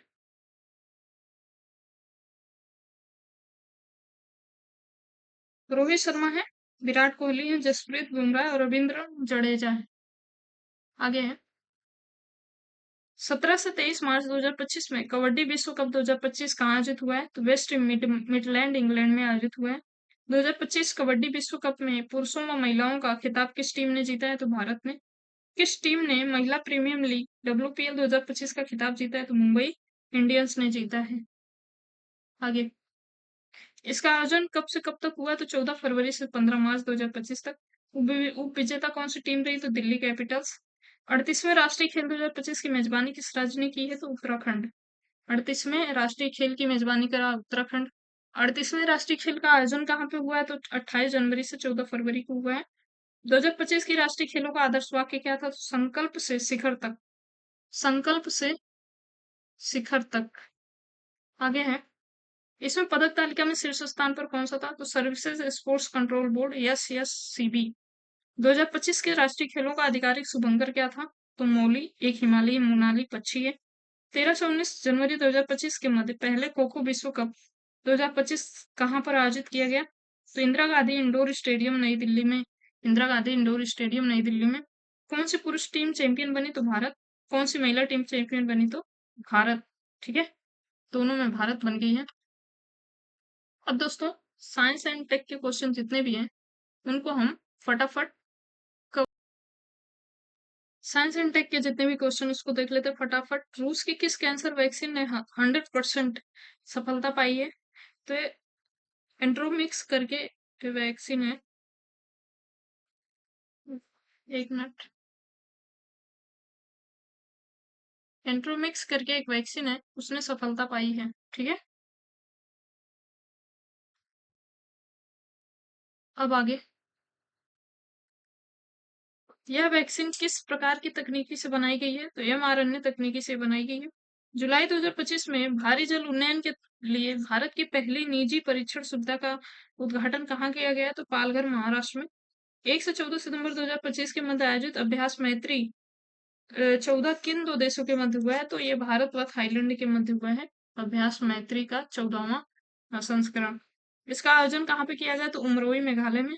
अगस्त 2025 में किन में कौन सी दो संस्थाओं ने ई सुश्रुत क्लिनिक को शुरू करने के लिए एक समझौता ज्ञापन पर हस्ताक्षर किया है? तो ये राष्ट्रीय स्वास्थ्य प्राधिकरण यानी NHA और centre for development of advance computing C DAC ने ये शुरू किया है। ठीक है, आगे देखते हैं। भारत का पहला ड्रोन आधारित कृत्रिम वर्षा कहाँ पर किया गया है? तो जयपुर, राजस्थान में किया गया है। ड्रोन से वर्षा कराई गई है जमीन पर। केंद्रीय माध्यमिक शिक्षा बोर्ड CBSE ने 9 से 12 तक के छात्रों के लिए किस आईडी को आवश्यक कर दिया है? तो अपार आईडी करके है, अपार आईडी उसको आवश्यक बना दिया। अपार आईडी का पूरा क्या नाम है? तो ऑटो के ऑटोकेटेड परमानेंट एकेडमिक अकाउंट रजिस्ट्री। ठीक है, इसका पूरा नाम। आगे, अगस्त 2025 में भारत व श्रीलंका तटरक्षक बल के मध्य 8वीं उच्च स्तरीय बैठक कहाँ आयोजित की गई? नई दिल्ली में। साइन SHIN साइन पहल किस संस्था ने शुरू किया है? तो भारतीय आयुर्विज्ञान संस्थान परिषद ICMR ने। यह पहल किन छात्रों को लक्षित करती है? क्लास 9 से 12 तक के जितने भी छात्र हैं उनको लक्षित करती है साइन पहल। आगे है, अगस्त 2025 में इसरो द्वारा किस मिशन की शुरुआत की गई है? तो होप मिशन इसकी शुरुआत की गई है। होप का पूरा नाम क्या है? तो Himalayan outpost for planetary exploration. ठीक है, होप का पूरा नाम है। यह मिशन कहाँ से शुरू किया गया? तो शोकार घाटी, लद्दाख से। और शुरू किया किसने शुरू किया है? तो इसरो ने शुरू किया है, इतना याद रखना। ठीक है, आगे है, लीप वन मिशन किस भारतीय स्टार्टअप का पहला वाणिज्यिक मिशन है? तो ध्रुव स्पेस भारत का। अगस्त 2025 में विक्रम साराभाई अंतरिक्ष केंद्र के निदेशक के रूप में किसे चुना गया? तो राजराजन को चुना गया। जुलाई अगस्त 2025 में पूर्वोत्तर भारत के पहले एक्वाटेक पार्क का उद्घाटन कहाँ किया गया? तो सोनापुर असम में इसका उद्घाटन किया गया। अगला है, INS निस्तार को भारतीय नौसेना में कहाँ शामिल किया गया? तो विशाखापट्टनम, आंध्र प्रदेश में। INS निस्तार का निर्माण किस कंपनी द्वारा किया गया? तो हिंदुस्तान शिपयार्ड लिमिटेड HSL ने। जुलाई 2025 में किस राज्य ने अपना पहला स्किन बैंक खोला है? केरल ने। भारत का पहला अश्वरोग मुक्त कंपार्टमेंट कहाँ स्थापित किया जाएगा? तो RBC सेंटर और कॉलेज मेरठ में। ठीक है, ये यूपी पड़ता है मेरठ, वहां पे स्थापित किया जाएगा ये। आगे है, जून 2025 में कहाँ पर AI आधारित एडवांस ट्रैफिक मैनेजमेंट सिस्टम लगाया गया है? तो द्वारका एक्सप्रेसवे पर। उत्तर प्रदेश में अत्याधुनिक हरित डाटा केंद्र कहाँ स्थापित किया गया है? तो शाहीनाबाद, गाजियाबाद। ठीक है, शाहीनाबाद जो कि गाजियाबाद में पड़ता है, वहां पे बना है हरित डाटा केंद्र। जून 2025 में राष्ट्रपति की एडी कैंप यानी ADC नियुक्त होने वाली भारतीय नौसेना की पहली महिला अधिकारी कौन बनी? तो यशस्वी सोलंकी। ठीक है, अब राष्ट्रपति की ADC बनाना है तो यशस्वी कोई महिला होगी, उसी को बनाया जाएगा, ऐसे याद कर लेना। 18 जून से 1 जुलाई 2025 को आयोजित संयुक्त सैन्य अभ्यास शक्ति 2025 किन देशों के मध्य हुआ? तो भारत व फ्रांस के मध्य हुआ है। ठीक है, याद कैसे रखोगे? संयुक्त शक्ति कहाँ पे? संयुक्त सैन्य अभ्यास शक्ति। देखो, फ्रांस से मैं हमेशा करंट कनेक्ट करती हूँ, फ्रांस से फ्रेंड। ठीक है, आगे फ्रेंड शक्ति कब बढ़ जाती है? जब आपका फ्रेंड आपके साथ हो, आपकी शक्ति बढ़ जाती है। आगे, सिपरी ईयरबुक 2025 अब अर्मामेंट डिसअर्मामेंट एंड इंटरनेशनल सिक्योरिटी के अनुसार किसके पास कुल परमाणु हथियारों का लगभग 90% हिस्सा है? तो रूस और अमेरिका के पास। ठीक है, इसीलिए सब दादा बनते हैं सबके। रूस और अमेरिका के पास सबसे ज्यादा परमाणु हथियार है। इसके अनुसार भारत के पास कितने हैं? तो भारत के पास 180 है। पाकिस्तान के पास पता है कितने हैं? 170, कम नहीं है।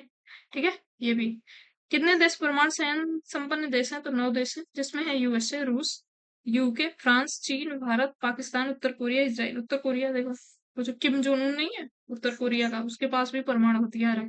ठीक है, आगे। वर्ष 2022 में भारत का पहला अंतर शहरी क्वांटम संचार लिंक किसके बीच प्रदर्शित किया गया है? तो विंध्याचल और प्रयागराज के बीच।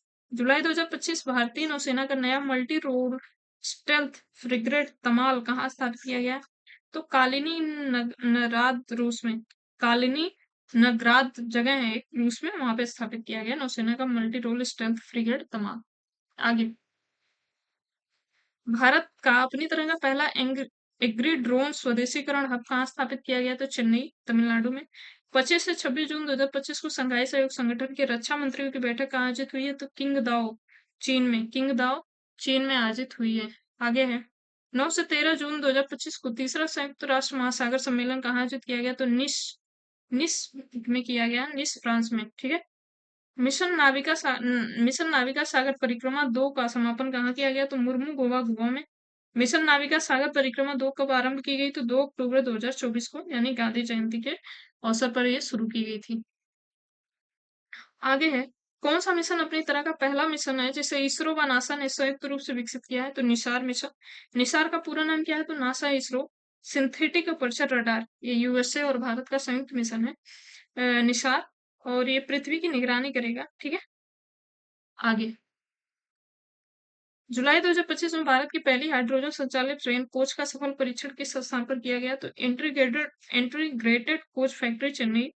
डीआरडीओ रक्षा अनुसंधान विकास संगठन ने किस मिसाइल का सफल उड़ान परीक्षण पूरा किया है? तो UL PGM B 3 missile. UL PGM B 3 missile इसका नाम है। आगे है। स्वदेशी उन्नत एवं अत्याधुनिक विशेषताओं से लैस किस युद्धपोत को भारतीय नौसेना को सौंपा गया? तो हिमगिरी इसका नाम है। ठीक है, आगे है। हिमालय हिमालय हिमगिरी किस परियोजना का हिस्सा है? तो प्रोजेक्ट 70A का। हिमगिरी दुपोत का निर्माण किसके द्वारा किया गया है? तो गार्डन रिशिपयार्ड एंड इंजीनियर्स कोलकाता द्वारा। ऑपरेशन महादेव का ऑपरेशन महादेव को कहाँ अंजाम दिया गया? ठीक है दोस्तों, अभी जो सावन का महीना बीता है, सावन, उसमें चला गया था ऑपरेशन महादेव आतंकवादियों को मारने के लिए। फिर श्रीनगर में चलाया गया था और 3 आतंकवादी मारे गए थे। इसमें से एक दो तो पहलगाम जो हमला हुआ था, जिसमें ऑपरेशन सिंदूर चलाया गया था, उसके भी कुछ आतंकी थे, वो भी मारे गए हैं ऑपरेशन महादेव के समय। और ये सावन महीना जो अभी 1 महीने का था, उसमें चलाया गया है। ठीक है, आगे। 29 जुलाई 2025 को किस स्वदेशी गश्ती पोत का जलावतरण किया गया? तो आईसीजीएस अटल का। जुलाई 2025 में प्रलय व मिसाइल का सफल उड़ान परीक्षण कहाँ किया गया? तो डॉक्टर एपीजे अब्दुल कलाम द्वीप पर। डॉक्टर एपीजे अब्दुल कलाम द्वीप पर किया गया, जो कि उड़ीसा में है। ठीक है, आगे है। पहला सशस्त्र बल राष्ट्रीय सम्मेलन SHAPC 2025 का आयोजन कहाँ पे किया गया? Army hospital research and referral, नई दिल्ली में। शेप का पूरा नाम क्या है? तो sustainable hospital architecture planning infrastructure and equipment. ठीक है, इसका पूरा नाम है शेप का। आगे है। भारत का सबसे हल्का सक्रिय व्हील चेयर किस संस्थान ने लॉन्च किया? तो आईआईटी मद्रास ने। भारतीय नौसेना की anti submarine warfare shadow watercraft श्रृंखला के किस 8वें युद्धपोत का जलावतरण किया गया? तो यार्ड 3034 अजय नाम है इसका। ठीक है, अगला है। हाल संरक्षण के लिए भारत का पहला उत्कृष्टता केंद्र कहाँ स्थापित किया जा रहा है? तो कोयम्बटूर, तमिलनाडु। यह केंद्र किस रिजर्व में स्थापित किया जाएगा? तो अन्नामलाई टाइगर रिजर्व में यह स्थापित किया जाएगा। अगला है। 25 टी बोलार्ड पुल टग संबल नाम है इसका, संबल का शुभारंभ कहाँ किया गया? तो कोलकाता में। 2 भारतीय शांति सैनिकों ब्रिगेडियर जनरल अमिताभ झा व हवलदार संजय सिंह को कौन सा पदक मरणोपरांत प्रदान किया गया है? तो ये डैग हैमरशॉल्ट पदक है, डैग हैमरशॉल्ट पदक। मई 2025 में किस देश द्वारा golden dome missile defence shield का अनावरण किया गया? तो यूएसए। ठीक है, ये डोम आयरन डोम जैसा है, वो क्या होता है, ये जहां पे भी लगा लगा दिया जाता है, तो अगर बाहर से कोई हमला करता है तो वो आसमान में ही उसको खत्म कर देता है, उसकी दूसरे देश की मिसाइल को। ठीक है, धरती पे गिरने नहीं देता है। ये बहुत गजब की तकनीक है। ठीक है, इसको मिशन PSLV C-61 के तहत किस उपग्रह को सफलता पूर्वक प्रक्षेपित किया इसरो ने। तो पृथ्वी अवलोकन उपग्रह 09 EOS 09 को भारत द्वारा जिनोम आधारित चावल की कौन सी दो किस्में बनाई गई हैं? तो DRR धान 100 कमला और पूसा DST चावल 1। ठीक है, आगे। मई 2025 में रक्षा मंत्री राजनाथ सिंह द्वारा कहां पर ब्रह्मोस मिसाइल निर्माण इकाई का उद्घाटन किया? लखनऊ, याद रखना। यूपी स्पेशल की दृष्टि से काफी इंपॉर्टेंट है। अच्छा, एक बात मुझे यहाँ पे याद आई, अगर आपको इसके बाद आपको अगर यूपी स्पेशल से रिलेटेड करंट अफेयर चाहिए, ठीक है, तो उसके लिए भी आप लोग बता दीजिएगा। अगर करंट अफेयर चाहिए तो कमेंट बॉक्स में, अगर आपको चाहिए होगा तो मैं उसका भी एक मैराथन क्लास बना दूंगी। ठीक है, आगे देखते हैं। भारतीय सेना ने ऑपरेशन सिंदूर में किस उन्नत लोइटरिंग म्यूनिशन सिस्टम का उपयोग किया है? तो हारोप। हारोप का निर्माण किस कंपनी द्वारा किया जाता है? तो इजराइल एरोस्पेस इंडस्ट्री, इसके द्वारा किया गया हारोप का निर्माण। 8 मई 2025 को कौन सा पद भारतीय नौसेना को सौंपा गया? तो अड़ाला। 8 मई 2025 को कौन सा पद भारतीय नौसेना को सौंपा गया? तो अड़ाला, अड़ाला नाम है इसका।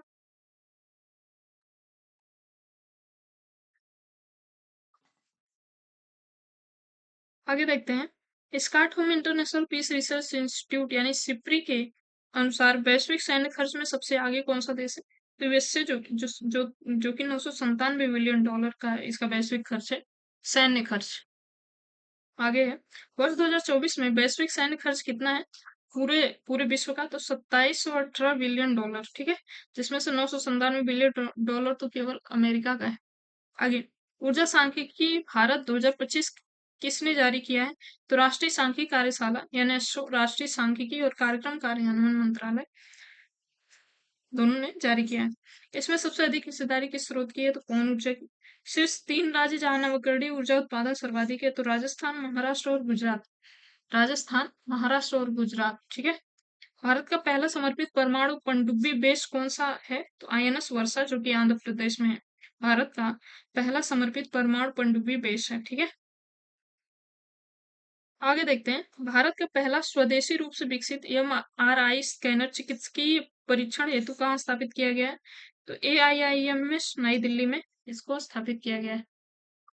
आगे है, इस MRI स्कैनर का निर्माण किस संस्था द्वारा किया गया है? तो समीर, समीर है। भारत का पहला चिड़ियाघर जिसने हिमालयी वन्य जीवों के DNA सैंपल संरक्षित करना शुरू किया है, तो Padmaja Naidu Himalayan zoological park Darjeeling. ठीक है, DNA सैंपल रखा जाएगा यहाँ पे। आगे है, जुलाई 2025 में गोवा शिपयार्ड लिमिटेड द्वारा निर्मित किस युद्धपोत का जलावतरण किया गया? तो तपस्या नाम है इसका। मार्च 2025 में भारतीय मूल के अंतरिक्ष यात्री सुनीता विलियम्स के साथ कौन कौन से भारतीय अंतरिक्ष यात्री वापस आए? तो एक थे बुच बिलमोर, जो कि यूएसए के थे। निक हेग, जो कि यूएसए के थे। अलेक्सांद्र गोर्बनोव, जो कि रूस के थे। ठीक है, सुनीता विलियम्स कितने समय अंतरिक्ष में रहने के बाद वापस लौटी हैं? तो 286 दिन वो अंतरिक्ष में रही हैं। ठीक है, और वो वापस जिस उससे उतरी हैं उसका नाम है क्रूज ड्रैगन। ये पूछा हुआ है, आरो यारो में पूछा हुआ था। क्रूज ड्रैगन के नाम से वो विमान से वो वापस आई थी। चंद्रयान 5 की घोषणा किसके द्वारा की गई? तो बी नारायण, जो कि इसरो के अध्यक्ष है। चंद्रयान 5 की घोषणा उनके द्वारा की गई है। आगे है, चंद्रयान 5 मिशन में भारत का सहयोगी देश कौन सा है? तो जापान है। मार्च 2025 में परमाणु परियोजना कहाँ पर स्थापित की जा रही है? तो गोरखपुर, हरियाणा। गोरखपुर पड़ता है, ये यूपी में भी एक गोरखपुर पड़ता है, लेकिन जो गोरखपुर हरियाणा का है वहां पे स्थापित की जा रही है। भारत का 98वां टाइगर रिजर्व कौन सा बन गया? तो माधव टाइगर रिजर्व, जो कि MP में पड़ता है। धर्म गार्जियन सैन्य अभ्यास का 6वां संस्करण कहाँ आयोजित हुआ है? तो जापान में। याद कैसे रखोगे? देखो, गार्जियन, जापान में सब बहुत ज्यादा एजेड लोग रहते हैं, बहुत ज्यादा बूढ़े लोग रहते हैं, बुजुर्ग लोग। ठीक है, और गार्जियन जो होता है हमारे घर का सबसे बुजुर्ग इंसान को गार्जियन माना जाता है। तो ऐसे कनेक्ट करके याद कर लेना जापान। यह अभ्यास किन दो देशों के मध्य हुआ? तो भारत व जापान के मध्य। गूगल ने अपना सबसे बड़ा कैंपस बेंगलुरु में किस नाम से लॉन्च किया? तो अनंत नाम से लॉन्च किया है। आगे, भारत का पहला स्वदेशी स्वचालित जैव चिकित्सा अपशिष्ट उपचार संयंत्र सृजनम कहाँ लॉन्च किया गया है? तो AIIMS दिल्ली में। ठीक है, भारत का पहला स्वदेशी स्वचालित जैव चिकित्सा अपशिष्ट उपकरण उपचार संयंत्र। आगे है, भारत का पहली फेरेट अनुसंधान सुविधा कहाँ स्थापित की गई है? तो NCR biotech science cluster Faridabad, Haryana में। ठीक है, आगे, हाल ही में चर्चा में रहा पंच मिशन किस अंतरिक्ष संगठन की पहल है? तो नासा का पंच मिशन किसका अध्ययन करेगा? तो सूर्य की बाहरी वायुमंडल कोरोना का अध्ययन करेगा। ठीक है। भारत का पहला ग्रीन हाइड्रोजन फ्यूरिक स्टेशन कहाँ स्थापित किया जा रहा है? तो लेह लद्दाख में स्थापित किया जा रहा है भारत का पहला ग्रीन हाइड्रोजन फ्यूरिक स्टेशन। आगे है, भारत का पहला डायबिटीज बायोबैंक कहाँ स्थापित किया जा रहा है? चेन्नई में। डायबिटीज बायोबैंक कहाँ स्थापित किया जा रहा है? चेन्नई में। विगत 5 वर्षों में भारत में ई कचरा उत्पादन में कितनी वृद्धि दर्ज की गई है? तो 72.54%। ठीक है, इतना ई कचरा बना। ई कचरा उसे कहते हैं जो कंप्यूटर, मोबाइल, चिप्स वगैरह से निकलता है, वेस्टेज उसको कहते हैं। भारत वैश्विक स्तर पर ई कचरा उत्पादन में किस स्थान पर? तीसरे। पहले पे है चीन, दूसरे पे यूएसए और तीसरे पे है भारत। भारत का पहला 422 मीटर लंबा हाइपर लूप टेस्ट ट्रैक को किसके द्वारा निर्मित किया गया? तो आईआईटी मद्रास। हाइपर लूप एक प्रकार की ट्रेन होगी जिसकी स्पीड बहुत ज्यादा होगी। जैसे कि अब अगर आपको 100 किलोमीटर जाना तो मुश्किल से 15 या 20 मिनट में आप तय कर लेंगे। ठीक है। तो भारत का पहला हाइपरलूप ट्रैक परीक्षण वो एक कैप्सूल में चलेगी। आईआईटी मद्रास ने ऐसा किया है। मार्च 2025 में तीसरा लॉन्च पैड कहाँ स्थापित किया जा रहा है? तो सतीश धवन स्पेस सेंटर श्रीहरिकोटा आंध्र प्रदेश में। ठीक है। अगला है, मिशन स्कॉट किस भारतीय अंतरिक्ष स्टार्टअप द्वारा लॉन्च किया गया? तो दिगंतरा। दिगंतरा। स्कॉट का पूरा नाम क्या है? तो space camera for object tracking. Bharat में पहली अंतरराष्ट्रीय रूप से लाइसेंस प्राप्त कार्टी सेल थेरेपी का क्या नाम है? तो क्वारटेमी। क्वारटेमी नाम है इसका। आगे देखते हैं, वर्ष 2024 में सर्वाधिक साइबर हमलों का शिकार होने वाला दूसरा देश कौन सा है? भारत। किस मिशन ने सूर्य के सबसे करीब उड़ान भरने का रिकॉर्ड बनाया? तो पार्कर सोलर प्रोब मिशन है। किस तिथि को आयुष मेडिकल कोडिंग और रिकॉर्ड्स डे के रूप में मनाने की घोषणा की गई है? 10 जनवरी को। पहली बार गंगा नदी डॉल्फिन की ट्रैकिंग कहाँ की गई? तो असम में। टैगिंग मतलब उनको टैग ऐसे लगा दिया जाता है ताकि वो जहां जहां जाती हैं उसका लोकेशन हमें मिलता रहता है। ठीक है। अब दोस्तों, अब इकोनॉमिक्स के जितने भी क्वेश्चन बनते हैं उनको हम यहाँ पे देख लेते हैं। तो पहला है, राज्य ऊर्जा दक्षता सूचकांक 2024 किस मंत्रालय ने जारी किया? तो विद्युत मंत्रालय ने। सीड 2024 के ग्रुप 1 15 एमटीओई में शीर्ष पर कौन सा राज्य है? महाराष्ट्र। मॉर्गन स्टैनली के अनुसार भारत कब तक दुनिया का तीसरी सबसे बड़ी अर्थव्यवस्था बन जाएगा? तो वर्ष 2028 तक। मॉर्गन स्टैनली के अनुसार भारत तीसरी सबसे बड़ी अर्थव्यवस्था बन जाएगा। ठीक है। अब आगे देखते हैं, the bills of landing and नियम 2025 किस पुराने कानून को प्रतिस्थापित करेगा? तो the Indian bills of landing and नियम 1986 को 1856 को ये प्रतिस्थापित कर देगा।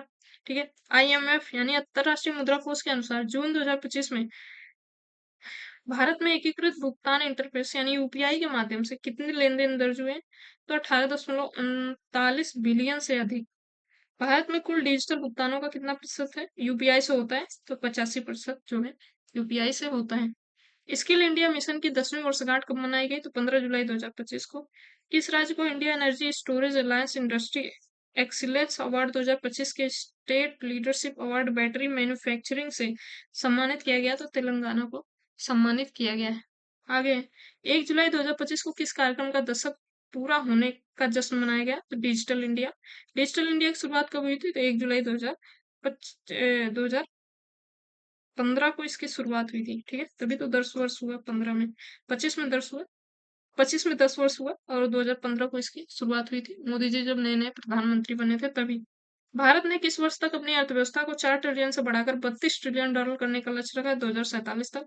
ये विकसित भारत का लक्ष्य यहीं पे भारत ने रखा है, 2047 तक विकसित भारत।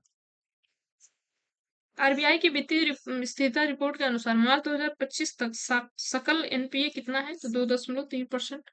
आगे, मार्च 2025 तक शुद्ध एनपीए कितना रहा? 0.5%। ठीक है। किस राज्य ने गवर्नमेंट ई मार्केट प्लेस यानी जैम पोर्टल के माध्यम से डिजिटल सार्वजनिक खरीद में राष्ट्रीय स्तर पर अग्रणीय स्थान प्राप्त किया? तो उत्तर प्रदेश ने। याद रखना, उत्तर प्रदेश। किस मंत्रालय ने पहली बार जेंडर बजटिंग पर अपनी तरह का पहला राष्ट्रीय परामर्श आयोजित किया है? तो महिला एवं बाल विकास मंत्रालय यही देखता है जेंडर वगैरह का मामला। किस राष्ट्रपति ने किस संपत्ति ने यूरो को पीछे छोड़कर विश्व स्तर पर दूसरी सबसे बड़ी आरक्षित संपत्ति का स्थान लिया है? तो सोना। सोने के भंडार में यूरो से आगे निकलने का खुलासा किस रिपोर्ट में हुआ है? तो यूरोपियन सेंट्रल बैंक रिपोर्ट में। किस देश के पास सर्वाधिक सोने का भंडार है? यूएसए के पास। नीति आयोग ने रसायन उद्योग पर किस शीर्षक से रिपोर्ट लॉन्च की है? रसायन उद्योग वैश्विक मूल्य श्रृंखलाओं में भारत की भागीदारी को सशक्त बनाना। आगे है, भारत का लक्ष्य 2040 तक रसायन उत्पादन का कितना आंकड़ा प्राप्त करना है? तो 1 ट्रिलियन अमेरिकी डॉलर।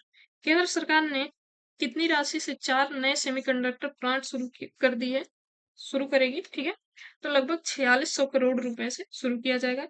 और ये प्लांट कहाँ कहाँ स्थापित होंगे? तो उड़ीसा, पंजाब और आंध्र प्रदेश। उड़ीसा, पंजाब और आंध्र प्रदेश में स्थापित होंगे 4 नए प्लांट। ठीक है, सेमीकंडक्टर आपको पता है ना, सेमीकंडक्टर वो जो चिप वगैरह बनती है, कंप्यूटर की चिप, मोबाइल की चिप, उसके लिए। 4 नए स्वीकृत प्रस्ताव के साथ भारत में कुल स्वीकृत सेमीकंडक्टर प्लांट की संख्या कितनी हो गई है? तो 10। भारत विश्व का कौन सा सबसे बड़ा ऑटोमोबाइल बाजार बन गया? तो तीसरा, जिसमें 27 लाख करोड़ रुपए का भारत का ऑटोमोबाइल बाजार है। आगे, अमेरिकी ऑटोमोबाइल उद्योग का मूल्य कितना है? तो 78 लाख करोड़। चीन के ऑटोमोबाइल का मूल्य कितना? तो 47 लाख करोड़। आरबीआई अगस्त 2025 में मौद्रिक नीति ने रेपो दर कितनी बनाए रखी हुई? तो 5.5%। ये अगस्त का है। ठीक है, हर 2 महीने में मौद्रिक नीति जारी होती है। तो लास्ट अगर आपसे पूछेगा तो यही वाला पूछेगा। ठीक है, आगे, अस्थायी जमा सुविधा यानी एसटीएफ दर कितनी है? तो 5.25%। डिजाइन लिंक्ड इंसेंटिव यानी डीएलआई योजना के तहत कितनी चिप डिजाइन परियोजना को मंजूरी दी गई है? तो 23। यह योजना किस बड़े कार्यक्रम का हिस्सा है? तो सेमीकॉन इंडिया कार्यक्रम का हिस्सा है। जुलाई 2025 में भारतीय मूल के किस प्रसिद्ध अर्थशास्त्री का निधन हो गया? तो लॉर्ड मेघनाथ देसाई। बैंक कार्य विधि संशोधन अधिनियम 2025 कब से प्रभावी हुआ है? तो 1 अगस्त 2025 से। सहकारी बैंकों में निदेशक के अधिकतम कार्यकाल को 8 वर्ष से बढ़ाकर कितना कर दिया गया? तो 10 वर्ष। 10 वर्ष कर दिया गया है। उचित ब्याज की नई सीमा क्या है? तो 2 करोड़ रुपए। पुरानी सीमा 5 लाख थी। ठीक है, पीएम नरेंद्र मोदी ने तमिलनाडु के थूथुकुड़ी में कितने मूल्य की परियोजना का उद्घाटन किया है? तो 48,000 करोड़ से अधिक। आगे है, थूथुकुडी हवाई अड्डे के नए टर्मिनल भवन की लागत कितनी है? तो 450 करोड़। अप्रैल 2025 में आरबीआई द्वारा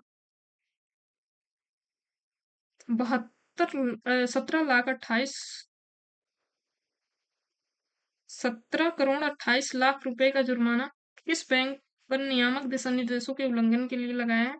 तो एसबीआई पे लगाया है। वर्ष 2025 की मानव विकास रिपोर्ट में भारत का स्थान क्या है? तो 130वां। मानव विकास रिपोर्ट में भारत का स्थान 130वां है। 4 से 7 मई के मध्य एशियाई विकास बैंक के बोर्ड ऑफ गवर्नेंस की 58वीं वार्षिक बैठक कहाँ आयोजित हुई है? तो मिलान, इटली में। इसकी थीम क्या है? तो शेयरिंग एक्सपीरियंस बिल्डिंग टुमारो इसका है। India poverty and equity brief April 2025 किसने जारी की है? तो विश्व बैंक ने। रिपोर्ट के अनुसार अत्यधिक गरीबी के लिए अंतरराष्ट्रीय बेंचमार्क 2.15 अमेरिकी डॉलर से कम जीवन यापन करने वाले लोगों का प्रतिशत 2011-12 में कितना था? तो 16.2% था। आगे है, इस रिपोर्ट के अनुसार पिछले दशक में भारत के कितने लोग गरीबी से बाहर निकले हैं? तो 171 मिलियन यानी कि 17.1 करोड़। अगला है, विश्व आर्थिक परिदृश्य नीतिगत बदलावों के बीच एक महत्वपूर्ण मोड़ नामक दस्तावेज किसने जारी किया? तो आईएमएफ। वर्ष 2025 के लिए भारतीय अर्थव्यवस्था में कितनी वृद्धि का अनुमान है? 6.2%। आगे है, अंकटाट ने वर्ष 2025 में भारतीय अर्थव्यवस्था में कितनी वृद्धि का अनुमान रखा है? तो 6.5%। आगे है, अप्रैल 2025 में प्रधानमंत्री मुद्रा योजना ने कितने वर्ष पूरे किए हैं? 10 वर्ष। प्रधानमंत्री मुद्रा योजना के तहत ऋण वितरण में शीर्ष पर कौन से है? तो तमिलनाडु है, दूसरे पे उत्तर प्रदेश और तीसरे पे कर्नाटक है। केंद्र शासित प्रदेशों में शीर्ष पर कौन है? तो जम्मू कश्मीर शीर्ष पर है मुद्रा योजना के तहत लोन बांटने में। आगे देखते हैं, आयुष्मान भारत प्रधानमंत्री जन आरोग्य को लागू करने वाला 35वां राज्य या यूटी कौन बन गया? तो दिल्ली। यूएन की रिपोर्ट के अनुसार वर्ष 2023 में एआई में निजी निवेश के मामले में भारत का वैश्विक स्थान क्या है? तो 10वां। वर्ष 2024 में readiness for frontier technology index में भारत का स्थान क्या है? तो 36वां भारत का स्थान है। ठीक है। दुनिया का सबसे बड़ा दुग्ध उत्पादन देश कौन सा है? तो भारत। 18 जुलाई 2025 को पीएम नरेंद्र मोदी ने बिहार में कितनी अमृत भारत ट्रेनों को हरी झंडी दिखाकर रवाना किया है? तो 4। ये ट्रेनें किस रूट पर शुरू की गई हैं? तो दरभंगा लखनऊ, मालदा टाउन लखनऊ, बापू धाम मोतिहारी, दिल्ली पटना, दिल्ली। ठीक है। बापू धाम मोतिहारी, बापू धाम से दिल्ली, बापू धाम मोतिहारी से दिल्ली, फिर पटना से दिल्ली। आगे है, किस संस्था ने पूर्वोत्तर क्षेत्र जिला एसडीजी सूचकांक 2023-24 का दूसरा संस्करण जारी किया? तो नीति आयोग ने इसको जारी किया है। अगला है, कितने परसेंट जिलों में एसडीजी स्कोर में सुधार हुआ है? तो 85%। किन राज्यों के सभी जिलों ने फ्रंट रनर का दर्जा प्राप्त किया? तो मिजोरम, सिक्किम और त्रिपुरा, इनको फ्रंट रनर का दर्जा दिया गया है। अगला है, किस जिले ने 81.43 के समग्र स्कोर के साथ क्षेत्र में सर्वोच्च एसडीजी स्कोर हासिल किया है? तो हना हथियार मिजोरम, हथियालिया है समझ लो। ठीक है। हना हथियाल मिजोरम। सबसे अधिक सुसंगत प्रदर्शन किसका है? तो सिक्किम का। ठीक है। सिक्किम में वैसे पहाड़ी एरिया है। ठीक है। स्विट्जरलैंड जैसा नजारा है उधर पे। आगे आगे देखते हैं, जाति डाटा संग्रह के साथ जनसंख्या जनगणना 2027 कितने चरणों में होगी? तो 2 चरणों में होगी, और ये कब होगी? 2027 तक। किस भारतीय ई कॉमर्स कंपनी को आरबीआई से गैर बैंकिंग वित्तीय कंपनी लाइसेंस प्राप्त हुआ है, जिससे वह यह लाइसेंस प्राप्त करने वाली पहली भारतीय ई कॉमर्स कंपनी बन गई है? तो फ्लिपकार्ट। नवीनतम मौद्रिक नीति के अनुसार रेपो दर में कितने आधार अंकों की कमी आई है? तो 50 आधार अंक। संशोधित अस्थायी जमा सुविधा यानी एसडीएफ दर क्या है? तो 5.25%। कृषि ने वित्त वर्ष 2026 के लिए भारत की जीडीपी वृद्धि दर कितना अनुमानित किया? तो 6.5%। आगे, वित्त वर्ष 2024-25 के दौरान भारत में कुल एफडीआई प्रवाह कितना है? तो 81.04 बिलियन अमेरिकी डॉलर। किस राज्य को सर्वाधिक एफडीआई इक्विटी प्रवाह प्राप्त हुआ है? तो महाराष्ट्र को, जो कि 39% इसको प्राप्त हुआ है एफडीआई का। एफडीआई प्रवाह महाराष्ट्र के बाद कौन सा दो राज्य या यूटीज हैं? तो कर्नाटक और दिल्ली है। कर्नाटक और दिल्ली है।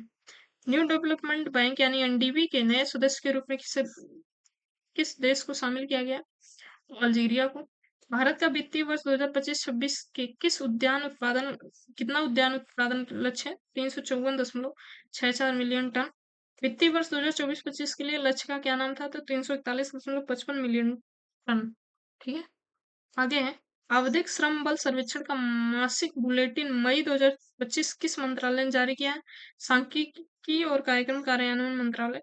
इसके अनुसार मई 2025 में 15 वर्ष एवं अधिक उम्र के संदर्भ में श्रम बल भागीदारी दर कितनी थी? तो 54.8% श्रम बल भागीदारी दर थी। इसके अनुसार ग्रामीण क्षेत्रों में श्रम बल भागीदारी कितना था? तो 56.9%, और श्रमिक अनुपात कितना था? तो 51.7%। मई 2025 में राष्ट्रीय बेरोजगारी दर कितनी थी? तो 5.6%, और ग्रामीण बेरोजगारी दर 5.1% थी। ठीक है। कुछ डाटा है, थोड़ा याद रखना। भारत के नए वित्त सचिव का प्रभार किसने ग्रहण किया? तो अजय सिंह। सेबी के नए अध्यक्ष कौन बने हैं? तो तुहिन कांता पांडे। ठीक है। सेबी। ठीक है। सेबी से याद रखना, सेब। उस सेब को क्या किया जाता है? कांता से याद रखना, काटा जाता है। सेब को काट के ही तो खाते हैं। आगे, भारत की पहली स्वदेशी माइक्रोलाइट एंटीबायोटिक का क्या नाम है? तो नेफ्रिथ्रोमाइसिन नाम है इसका। आगे देखते हैं, एसएनडीपी ग्लोबल द्वारा जारी सस्टेनेबिलिटी ईयर बुक रैंकिंग 2025 में शामिल होने वाला एकमात्र भारतीय बैंक कौन सा है? तो यस बैंक। वेल्थ रिपोर्ट 2025 किसने जारी की है? तो नाइट फ्रैंक यूके द्वारा जारी की गई है। आगे देखते हैं, वेल्थ रिपोर्ट 2025 के अनुसार दुनिया में सबसे ज्यादा हाई नेट वर्थ लोगों के मामले में भारत का कौन सा स्थान है? चौथा। इसमें पहले 3 स्थान पर कौन है? यूएसए, चीन है, उसके बाद जापान है। ग्लोबल इन्वेस्टर्स समिट 2025 कहाँ आयोजित हुई? तो भोपाल एमपी में। ठीक है। इन्वेस्टर्स समिट हुई है भोपाल एमपी में। आगे है, डिजिटल पायलट लाइसेंस पेश करने वाला दूसरा देश कौन सा बन गया है? तो भारत। पहला है चीन। राज्यों में पंचायतों को अंतरण की स्थिति एक सांकेतिक साक्ष्य आधारित रैंकिंग 2024 रिपोर्ट किसके द्वारा तैयार की गई है? तो भारतीय लोक प्रशासन संस्थान। ठीक है। आगे है, इस सूचकांक में शीर्ष 3 राज्य कौन से हैं? तो कर्नाटक, केरल, तमिलनाडु। इस सूचकांक में उत्तर प्रदेश की रैंक क्या है? तो 5वें। स्कोर है 60.07। राष्ट्रीय महत्वपूर्ण खनिज मिशन को कितने परिव्यय के साथ मंजूरी दी गई है? तो 34,300 करोड़ रुपए की। आगे, वित्तीय स्वास्थ्य सूचकांक 2025 किसके द्वारा जारी किया गया? तो नीति आयोग। इसमें सबसे उच्चतम स्कोर किसका है? उड़ीसा का। सबसे निम्नतम स्कोर किसका है? पंजाब का। अचीवर्स की श्रेणी में है उड़ीसा, छत्तीसगढ़, गोवा। और फ्रंट रनर की श्रेणी में है महाराष्ट्र, उत्तर प्रदेश और तेलंगाना। ठीक है, फ्रंट रनर में उत्तर प्रदेश सेकंड पोजीशन पे है। अगला है, जनवरी 2025 में मूल्यवान ब्रांडों की ग्लोबल 500 रैंकिंग 2025 में किस कंपनी को शीर्ष स्थान मिला है? तो सबसे मूल्यवान ब्रांड कौन चल रहा है? तो एप्पल जो है वो सबसे मूल्यवान ब्रांड चल रहा है।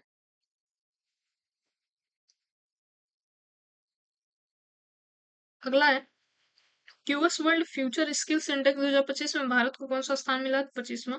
भारत का पहला बायो बिटुमिनस आधारित राष्ट्रीय राजमार्ग कहाँ स्थापित उद्घाटित किया गया? तो नागपुर मानसर बाईपास राष्ट्रीय राजमार्ग 44 पे उद्घाटित किया गया है। आगे, बायो बिटुमिनस बनाने के लिए किसका उपयोग किया जाता है? तो लिग्निन लिग्निन का उपयोग किया जाता है बायो बिटुमिनस बनाने के लिए। अब दोस्तों, आर्ट एंड कल्चर के जितने भी क्वेश्चन बनते हैं उसको हम देख लेते हैं फटाफट। आदिवासी भाषाओं को डिजिटल रूप से संरक्षित करने के लिए भारत का पहला एआई आधारित अनुवाद क्या है? आदिवाणी। परीक्षा पर चर्चा 2025 को किस लिए Guinness of the world record में शामिल किया गया? तो नागरिकता सहभागिता मंच पर एक माह में सर्वाधिक पंजीकरण हुआ था। और कितना हुआ था 8वें संस्करण में इसका? तो 3.53 करोड़ पंजीकरण हुआ है। इसी वजह से इसको green book of world record में शामिल किया गया है। आगे है, किस जिले में एक नया हड़प्पा स्थल खोजा गया? तो जैसलमेर राजस्थान में। यह हड़प्पा स्थल कहाँ स्थित है? तो राताड़िया री ढेई में स्थापित है। ठीक है, आगे है, पिपरावा बौद्ध स्थल की निशानियों को कितने साल बाद भारत वापस लाया गया? तो 127 साल बाद। पिपरावा निशानियों की खोज कब की गई? तो 1898 ईस्वी में। इस निशानियों की खोज कहाँ की गई थी? पिपरावा स्तूप, सिद्धार्थनगर, यूपी में। ठीक है, आगे है, यह निशानियां किस प्राचीन शहर से संबंधित है? कपिलवस्तु। जुलाई 2025 केंद्रीय शिक्षा मंत्री धर्मेंद्र प्रधान ने कहा अखिल भारतीय शिक्षा समागम 2025 का उद्घाटन किया है? तो भारत मंडपम नई दिल्ली में इसका उद्घाटन किया है। यह आयोजन किसकी 5वीं वर्षगांठ के उपलक्ष्य में आयोजित किया गया? तो राष्ट्रीय शिक्षा नीति 2020 की 5वीं वर्षगांठ के उपलक्ष्य में किया गया था। पीएम मोदी ने किस स्थान पर आदि तिरुवथिरई महोत्सव को संबोधित किया? तो गंगईकोंडपुरम, तमिलनाडु में। पीएम ने किस चोल सम्राट के सम्मान में स्मारक सिक्का जारी किया? तो राजेंद्र चोल प्रथम। ठीक है, ये राजराज जो चोल का बेटा था, राजेंद्र चोल प्रथम के सम्मान में स्मारक सिक्का जारी किया गया। जुलाई 2025 में यूनेस्को की विश्व धरोहर सूची में किस भारतीय संपत्ति को शामिल किया? तो मराठा सैन्य परिदृश्य। ठीक है, बहुत चर्चा में था मराठा सैन्य परिदृश्य। ठीक है, मराठा सैन्य परिदृश्य में कितने किले शामिल है? तो 12। ये किले किन किन राज्यों में स्थित है? तो महाराष्ट्र व तमिलनाडु। 11 महाराष्ट्र में है, बाकी एक जो है जिंजी किला वो तमिलनाडु में है। आगे, 9 जुलाई 2025 को किसकी 125वीं जयंती के अवसर पर स्मारक डाक टिकट जारी किया गया? तो श्यामा प्रसाद मुखर्जी। इस डाक टिकट को डिजाइन किसने किया? तो नेनू गुप्ता ने इसको डिजाइन किया है। अगला है, भारत के किस शहर को यूनेस्को क्रिएटिव सिटीज नेटवर्क की गैस्ट्रोनॉमी श्रेणी के लिए नामित किया गया? तो लखनऊ। 9 जून 2025 को पीएम नरेंद्र मोदी भगवान बिरसा मुंडा की किस पुण्यतिथि पर श्रद्धांजलि अर्पित की है? तो 125वीं जयंती पर। पीएम नरेंद्र मोदी ने नई दिल्ली में किन दो महानतम आध्यात्मिक व नैतिक नेताओं के मध्य ऐतिहासिक वार्तालाप के शताब्दी समारोह का शुभारंभ किया? तो श्री नारायण गुरु और महात्मा गांधी। ठीक है, यह ऐतिहासिक वार्ता 12 मार्च 1925 को किस स्थान पर हुई थी? तो शिवगिरी मठ, तिरुवनंतपुरम, केरल में। आगे है, कौन से दो भारतीय शास्त्रीय रचनाओं की पांडुलिपियों को यूनेस्को की memory of the world register में शामिल किया गया? तो नाट्य शास्त्र और भगवत गीता। नाट्य शास्त्र और भगवत गीता को शामिल किया गया। पीएम नरेंद्र मोदी ने उत्तर प्रदेश के कितने पारंपरिक उत्पादों को जीआई टैग प्रमाण पत्र वितरित किए हैं? तो 21। उत्तर प्रदेश का कौन सा क्षेत्र जीआई हब बना है? तो काशी क्षेत्र। ठीक है, बनारस में सबसे ज्यादा जीआई टैग प्राप्त है उत्तर प्रदेश से। बनारस के किन उत्पादों को जीआई टैग मिला है? तो शहनाई है, तबला, खंडई एक वहां पे मिलती है, लाल पेड़ा, लाल भरवा मिर्च, तिरंगा बर्फी, भित्ति चित्र, चिरई गांव करौंदा और ढलाई शिल्प वहां की है, जो कि उनको मिला है। ठीक है। हाल ही में किस राज्य ने विधानसभा में कामकाज के लिए सांकेतिक भाषा शुरू की है? तो पंजाब। आगे देखते हैं। मुख्यमंत्री योगी आदित्यनाथ द्वारा उद्घाटित प्रयागराज में महाकुंभ 2025 के लिए नए बहुरंगी लोगों में क्या दर्शाया गया है? पौराणिक समुद्र मंथन से निकले एक अमृत कलश को। लोगों की डिजाइन में क्या क्या शामिल है? तो अक्षय वट वृक्ष, ठीक है, एक अक्षय वट का वृक्ष, ठीक है, एक मंदिर है, एक दृष्टा है, एक कलश है और एक भगवान हनुमान की तस्वीर है। ठीक है, इसका डिजाइन है जो कुंभ के दौरान झंडे का उद्घाटन किया गया था। पॉलिटी से देख लेते हैं क्या क्या बनता है। किस तिथि को उपराष्ट्रपति जगदीप धनखड़ ने अपने पद से इस्तीफा दिया? तो 21 जुलाई। याद रखना, ये डेट बहुत इंपॉर्टेंट है। 21 जुलाई को इस्तीफा दिया। जुलाई 2025 में राष्ट्रपति द्रौपदी मुर्मू ने राज्यसभा के लिए किन 4 सदस्यों को नामित किया है? तो उज्जवल निकम, जो कि अधिवक्ता है, मीनाक्षी जैन, जो कि इतिहासकार हैं, हर्षवर्धन श्रृंखला, जो कि पूर्व विदेश सचिव हैं, और सी सदानंद मास्टर, जो कि सामाजिक कार्यकर्ता हैं। इन चारों लोगों को नियुक्त किया गया है, नामित किया गया है राष्ट्रपति द्रौपदी मुर्मू द्वारा। आगे है। भारत की 16वीं जनगणना कब आयोजित की भारत की 16वीं जनगणना कब आयोजित करने की घोषणा की गई है? वर्ष 2027 में। यह जनगणना कितने चरणों में होगी? तो 2 चरणों में। लोकपाल का नया आदर्श वाक्य क्या है? तो नागरिक सशक्तिकरण, भ्रष्टाचार उजागरीकरण। चुनाव आयोग ने एक मतदाता केंद्र पर मतदाताओं की संख्या 1500 से घटाकर कितना कर दिया है? तो 1200 कर दिया है। ठीक है, चुनाव धांधली होती है उसमें 1500 से घटाकर 1200 कर दिया है। ठीक है। आईआर या अंतरराष्ट्रीय मुद्दे जितने भी होते हैं उनको देखते हैं। ठीक है। दोस्तों, अगर आपको डाउट होता है, क्लास तो अभी रिकॉर्डेड है, लेकिन अगर कोई डाउट होता है तो आप लोग कमेंट बॉक्स में जरूर पूछ लेना। ठीक है, मैं उसका रिप्लाई दे दूंगी, कोई भी डाउट होता है ऐसा तो। विश्व स्वास्थ्य संगठन डब्ल्यूएचओ ने केन्या में किस बीमारी के एक सार्वजनिक स्वास्थ्य समस्या के रूप में उन्मूलन की घोषणा की है? तो स्लीपिंग सिकनेस, निद्रा रोग। ठीक है, और ये किया है डब्ल्यूएचओ ने और केन्या में। इसको मैं हमेशा एक ट्रिक से याद करवाती हूँ, केन्या को कनेक्ट करता हूँ हमेशा कन्या। तो कन्याओं को भी अब निद्रा से जागने का समय आ गया, उनको भी अपने अधिकार के लिए लड़ने का समय आ गया है। ठीक है, तो ऐसे कनेक्ट करके इसको आप याद कर सकते हो। आगे है। 5 से 8 अगस्त के बीच यूएन स्थलबद्ध विकासशील देशों का तीसरा सम्मेलन कहाँ संपन्न हुआ है? आवाजा तुर्कमेनिस्तान में हुआ है। आवाजा तुर्कमेनिस्तान में हुआ है। Yes and P global rating ने भारत की लंबी अवधि की सॉवरेन क्रेडिट रेटिंग बीबी से बढ़ाकर कितना कर दिया है? बीबी। छोटी अवधि की रेटिंग को A3 से कितना कर दिया है? तो A2 कर दिया है। आगे, संघाई सहयोग संगठन एससीओ शिखर सम्मेलन 2025 का आयोजन कहाँ पे किया गया था? तो तियानजिन, चीन में। एससीओ की किस नंबर की बैठक थी? तो ये 25वें नंबर की बैठक थी। सितंबर 2025 में भारत किस नेटवर्क का हिस्सा बना है? तो health AI global regulatory network. ठीक है, जिसका नाम है जीआरएन इसका नाम है। हेल्थ एआई का संचालन कौन करता है? तो health AI the global agency for responsible AI in health, इसका मतलब संचालन करता है। आगे है। हेल्थ एआई का मुख्यालय कहाँ है? तो जिनेवा में। सितंबर 2025 में भारत का व किस देश के बीच दिल्ली में द्विपक्षीय निवेश संधि हस्ताक्षरित हुई है? तो इजराइल के साथ हुई है।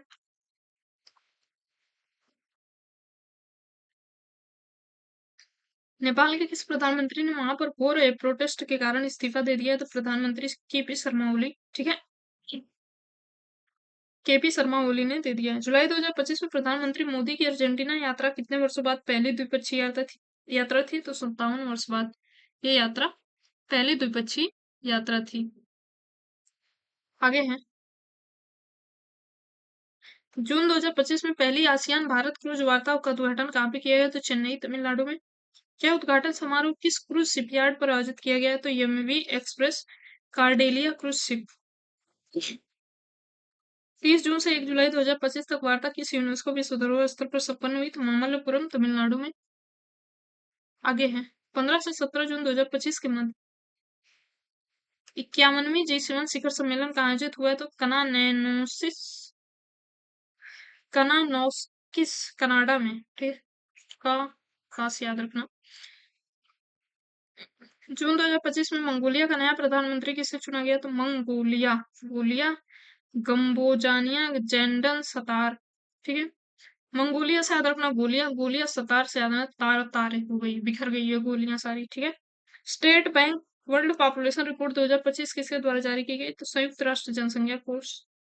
पॉपुलेशन रिपोर्ट है, जनसंख्या दोनों में है। ठीक है, रिपोर्ट का शीर्षक क्या है? तो वास्तविक प्रजनन संकट। रिपोर्ट के अनुसार कितने वयस्क अंचाए गर्भाधान की स्थिति का सामना करते हैं? तो हर 3 में से एक, लगभग 36%। ग्लोबल जेंडर गैप रिपोर्ट 2025 किस संस्था द्वारा जारी की गई? WEF वर्ल्ड इकोनॉमिक फोरम इसका फुल फॉर्म है। इस रिपोर्ट में टॉप के 3 देश कौन से हैं? तो आइसलैंड, फिनलैंड और नॉर्वे। इस रिपोर्ट में भारत का स्थान क्या है? तो 131वां। सबसे निचले पायदान पर कौन सा देश है? पाकिस्तान, 148वां स्थान है। ऑपरेशन राइजिंग लॉयन किस देश द्वारा चलाया गया था? तो इजराइल द्वारा।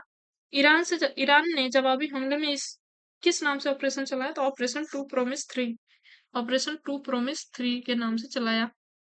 2 से 13 जून 2025 के मध्य अंतरराष्ट्रीय श्रम सम्मेलन का 113वां सत्र का आयोजित हुआ तो जिनेवा में।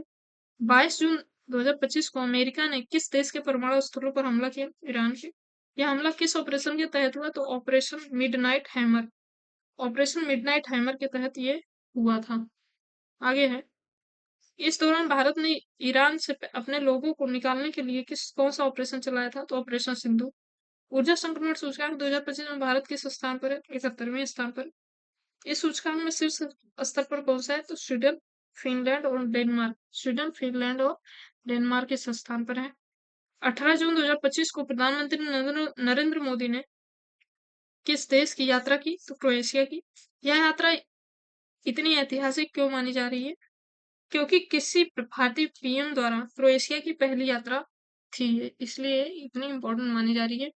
15 से 16 जून के मध्य पीएम मोदी ने किस देश की यात्रा की? तो साइप्रस। यात्रा के दौरान पीएम मोदी को साइप्रस में कौन सा सर्वोच्च सम्मान दिया गया? तो grand cross of the order of the Makarios 3, grand cross order of the Makarios 3। आगे है, किस देश ने कार्यवाहक राष्ट्रपति यू मिन स्वे का 74 वर्ष की में निधन हो गया? तो म्यांमार। अगस्त 2025 में पोलैंड के राष्ट्रपति के रूप में किसने शपथ ली है? तो करोल नावरूकी लिया है। अंतरराष्ट्रीय सौर गठबंधन का 107वां सदस्य कौन सा बना है? तो मालदोवा, मालदोवा बना है। आगे, प्रिक्स वर्सेल्स ऑर्डर अवार्ड के तहत वर्ष 2025 में विश्व का सबसे खूबसूरत हवाई अड्डा कौन सा बना है? तो यातांग पोंगलाई अंतरराष्ट्रीय हवाई अड्डा का टर्मिनल 2 जो कि चीन में है। ऑस्ट्रेलिया में 16 साल से कम उम्र के बच्चों के लिए यूट्यूब पर प्रतिबंध कब से प्रभावी होगा? 10 दिसंबर 2025 से। ऑस्ट्रेलिया में 16 साल के बच्चों को यूट्यूब चलाना बैन हो जाएगा 10 दिसंबर 2025 से। Online magic special nomination award श्रेणी में बेस्ट मैजिक क्रिएटर का पुरस्कार किसने भारतीय ने जीता? तो सुहानी शाह। ट्रैवल प्लस लेजर 2025 के 10 पसंदीदा अंतर्राष्ट्रीय हवाई अड्डा की श्रेणी में मुंबई स्थित छत्रपति शिवाजी महाराज अंतर्राष्ट्रीय हवाई अड्डा की रैंकिंग क्या है? तो 9वीं रैंकिंग है। इसमें पहले स्थान पर कौन सा है? तो इस्तांबुल हवाई अड्डा जो कि तुर्की का है। Avendus wealth Hurun India youth series 2025 का पहला संस्करण किस सूची के साथ जारी किया गया? तो अंडर 30 सूची। सबसे युवा उद्यमी के रूप में किस यूनिकॉर्न कंपनी को सह संस्थापकों की सूची को चुना गया? तो जेप्टो, जेप्टो को चुना गया। जेप्टो के सबसे युवा सह संस्थापक कौन है? तो केवल बोहरा और आदित्य पलीचा। इन दोनों की उम्र 22 वर्ष है लगभग। अमेरिकी विदेश मंत्रालय ने किस संगठन को विदेशी आतंकी संगठन घोषित किया? तो टीआरएफ रेजिडेंस फंड। ठीक है, टीआरएफ ने भारत में किस बड़े हमले को अंजाम दिया था? तो पहलगाम हमले को अंजाम दिया था। टीआरएफ द्वारा पहलगाम हमले को अंजाम दिया गया।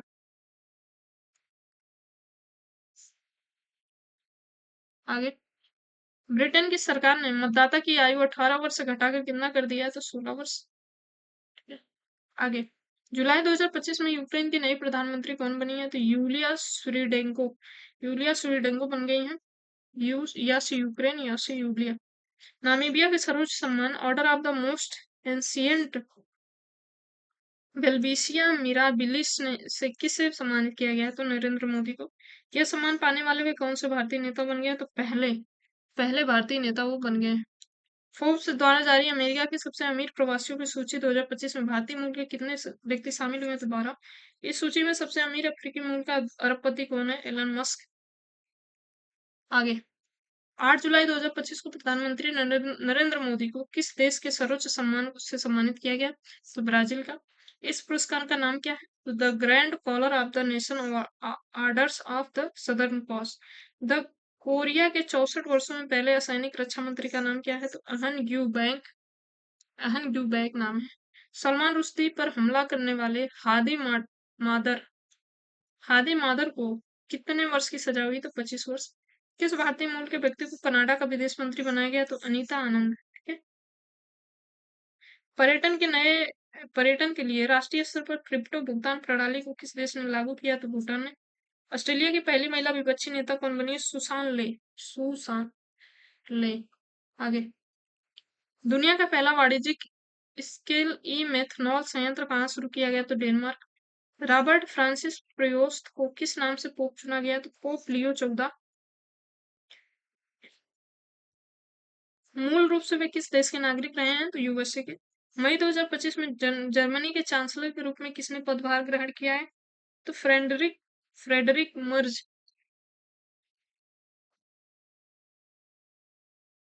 फ्रेडरिक मर्ज बन गए हैं जर्मनी के नए चांसलर।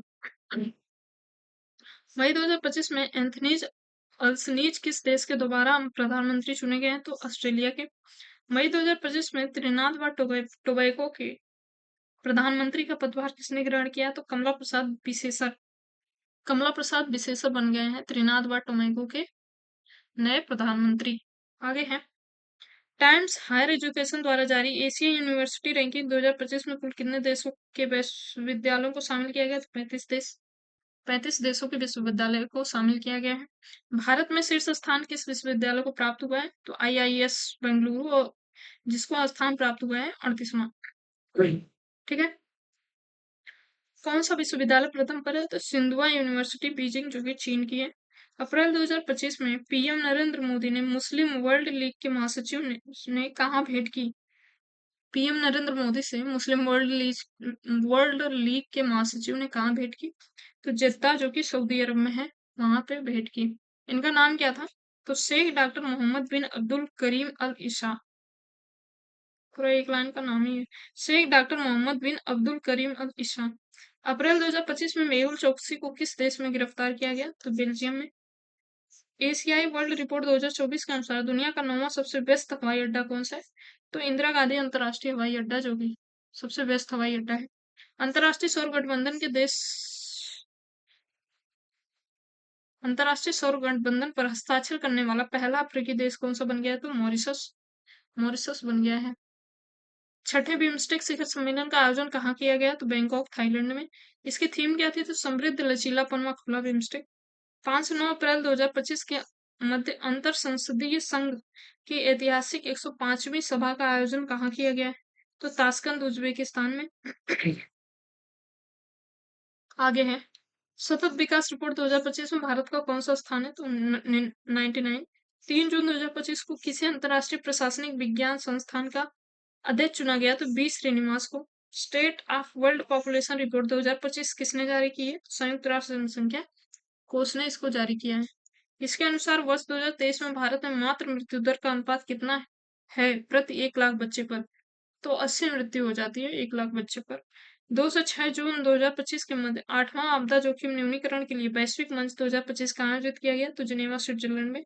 80वीं संयुक्त राष्ट्र महासभा का अध्यक्ष किसे चुना गया? तो एला नेला बैरबॉक, जो कि जर्मनी के हैं। एला नेला बैरबॉक।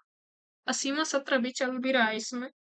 आगे, 22वां सांग्रीला संवाद कहाँ आयोजित हुआ था? सिंगापुर। सांग्रीला सिंगापुर ऐसे याद रखना। सॉन्ग धुन यहाँ से भी आ रही है, सिंगा से यहाँ पे से भी सॉन्ग जैसा आ रहा है, से कनेक्ट कर लेना। आगे है, ग्लेशियर के संरक्षण पर उच्च स्तरीय अंतरराष्ट्रीय सम्मेलन का आयोजन कहाँ पे किया गया? दुशांबे, तजाकिस्तान में। एशियाई उत्पादकता संगठन एपीओ की 67वीं प्रबंधन निकाय बैठक कहाँ आयोजित की गई? तो जाकर्ता, इंडोनेशिया में। इसके अध्यक्ष कौन थे? तो भारत भारत इसका अध्यक्षता कर रहा है। किस संगठन ने ग्लोबल इलेक्ट्रॉनिक व्हीकल आउटलुक 2025 जारी किया? तो अंतरराष्ट्रीय ऊर्जा एजेंसी। ईवी कार बिक्री में वर्ष 2024 में कौन सा देश शीर्ष पर रहा? तो चीन। विश्व हाइड्रोजन शिखर सम्मेलन 2025 का आयोजित हुआ तो रोटरडैम नीदरलैंड में। आगे है, मई 2025 में रोमानिया के राष्ट्रपति का पदभार किसने ग्रहण किया? तो निकुसोर्डैन। देखो, निकुसोर्डैन बन गए हैं। आगे है, सूडान के नए प्रधानमंत्री कौन है? तो कामिल इदरिस। 1927 मई 2025 के बीच 78वीं विश्व स्वास्थ्य सभा का आयोजन कहाँ पे किया गया? तो जेनेवा स्विट्जरलैंड में। थीम इसकी क्या थी? तो स्वास्थ्य के लिए एक विश्व। स्वास्थ्य के लिए एक विश्व। आगे है, 16 से 18 मई सागर माथा संवाद का आयोजन कहाँ पे किया गया? काठमांडू। काठमांडू नेपाल में पड़ता है। और आपको पता होगा सागर माथा एक नेपाल में एक पर्वत चोटी है, उसका नाम है। और काठमांडू भी नेपाल में ही है। तो सागर माथा संवाद कहाँ पे हुआ है? काठमांडू में। भारतीय विदेश व्यापार संस्थान ने अपना पहला विदेशी परिसर कहाँ स्थापित किया है? तो दुबई, संयुक्त अरब अमीरात में। याद कैसे रखोगे? देखो, अपना पहला खुद का परिसर है, ठीक है।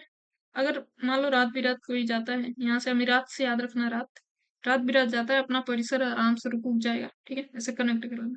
श्रीलंका के जाफाना द्वीप पर भारतीय महावाणिज्यिक दूतावास ने किस विश्वविद्यालय में हिंदी भाषा का पाठ्यक्रम की शुरुआत करी है? तो बाबुनिया विश्वविद्यालय में। आगे, मार्च 2025 में म्यांमार व थाईलैंड में आए भूकंप की तीव्रता अमेरिकी भूवैज्ञानिक सर्वेक्षण के अनुसार कितनी थी? तो 7.7 की तीव्रता थी। इस दौरान म्यांमार की सहायता हेतु भारत ने कौन सा ऑपरेशन चलाया था? तो ऑपरेशन ब्रह्मा। नेटुम्बो नंदी नैतवाहन किस देश की पहली महिला राष्ट्रपति बनी है? तो नामीबिया की, ठीक है, याद कैसे रखोगे? नेटुम्बो नंदी नैतवाहन, सब में नाना ना है, और इनमें भी, नामीबिया में भी ना है, ठीक है। आगे, मार्च 2023 में गाजा में इजरायली हमले के कारण किस प्रसिद्ध हमास नेता की मौत हो गई? तो सलाह अल बर्दाबिल। सलाह अल बर्दाबिल, ठीक है। Honorary order of freedom of Barbados सम्मान से किसे सम्मानित किया गया? नरेंद्र मोदी। 7 से 11 फरवरी 2025 के मध्य पहला बिम्स्टेक युवा शिखर सम्मेलन का आयोजित किया गया तो गांधीनगर, गुजरात में। आगे है, ग्लोबल फायर पावर द्वारा जारी सैन्य शक्ति रैंकिंग 2025 में दुनिया की सबसे शक्तिशाली सेना कौन सी है?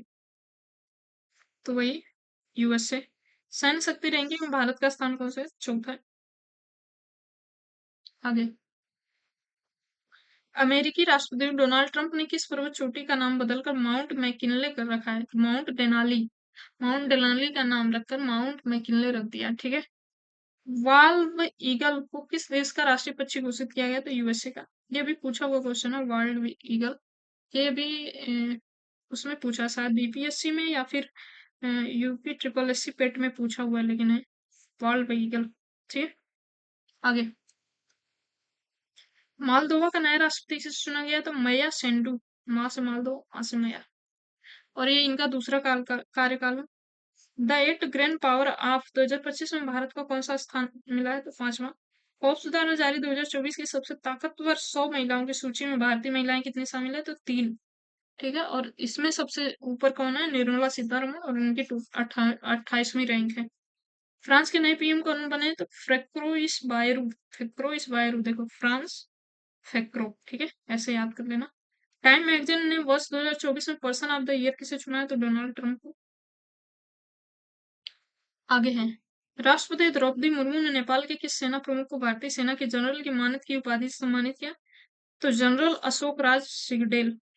ग्लोबल नेचर कंजर्वेशन 2024 में भारत को कौन सी रैंक मिली है? तो 180 देशों में 176वीं रैंक मिली है। आगे, पीएम नरेंद्र मोदी को यूएसए ने किस सम्मान से सम्मानित किया? तो doctor Martin Luther king junior वैश्विक शांति पुरस्कार। किसने the state of the world children 2024 report जारी की? तो यूनिसेफ। 2050 के दशक तक विश्व में 18 वर्ष से कम आयु के बच्चों की जनसंख्या कितनी होगी? तो 2.3 बिलियन। आगे है, गुआना का सर्वोच्च सम्मान ऑर्डर ऑफ द एक्सीलेंस से किसे सम्मानित किया गया? तो नरेंद्र मोदी को।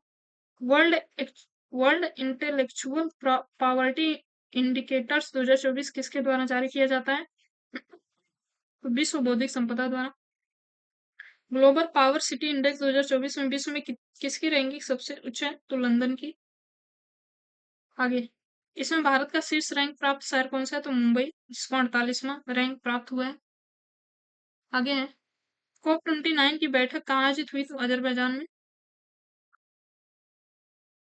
सितंबर 2024 में श्रीलंका के नए प्रधानमंत्री कौन बने? तो हरनी हरनी अमर सूर्या। याद कैसे करोगे? जो सीता माता थी, हरनी से याद करना, हरण। हरण कौन करके ले गया था? ये श्रीलंका वाले ले गए थे, ठीक है। सितंबर 2024 में श्रीलंका के नए राष्ट्रपति कौन बने? अनुरा कुमार दिसानायके, ठीक है, दिसानायके। भारत और किस देश ने वर्ष 2026 को संस्कृति, पर्यटन और एआई के रूप में घोषित किया? तो स्पेन ने, ठीक है।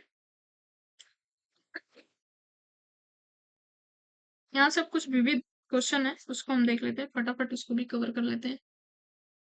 MS. Swaminathan the man who fed India पुस्तक की लेखिका कौन है? Priyamvada Jayakumar. MS. Swaminathan research foundation और विश्व विज्ञान अकादमी ने मिलकर कौन सा पुरस्कार शुरू किया? तो एम.एस. स्वामीनाथन खाद्य एवं शांति पुरस्कार शुरू किया है। प्रधानमंत्री नरेंद्र मोदी द्वारा पहला पुरस्कार किसे प्रदान किया गया? तो प्रोफेसर एडमोला ए एडेनले, जो कि नाइजीरिया के प्रोफेसर एडमोला ए एडेनले को मिला है एम.एस. स्वामीनाथन पुरस्कार। झारखंड के किस पूर्व मुख्यमंत्री का 81 वर्ष में निधन हो गया? शिबू सोरेन।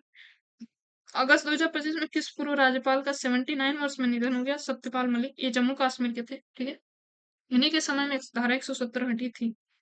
43वां लोकमान्य तिलक राष्ट्रीय पुरस्कार किसे प्रदान किया गया? तो नितिन गडकरी, ठीक है।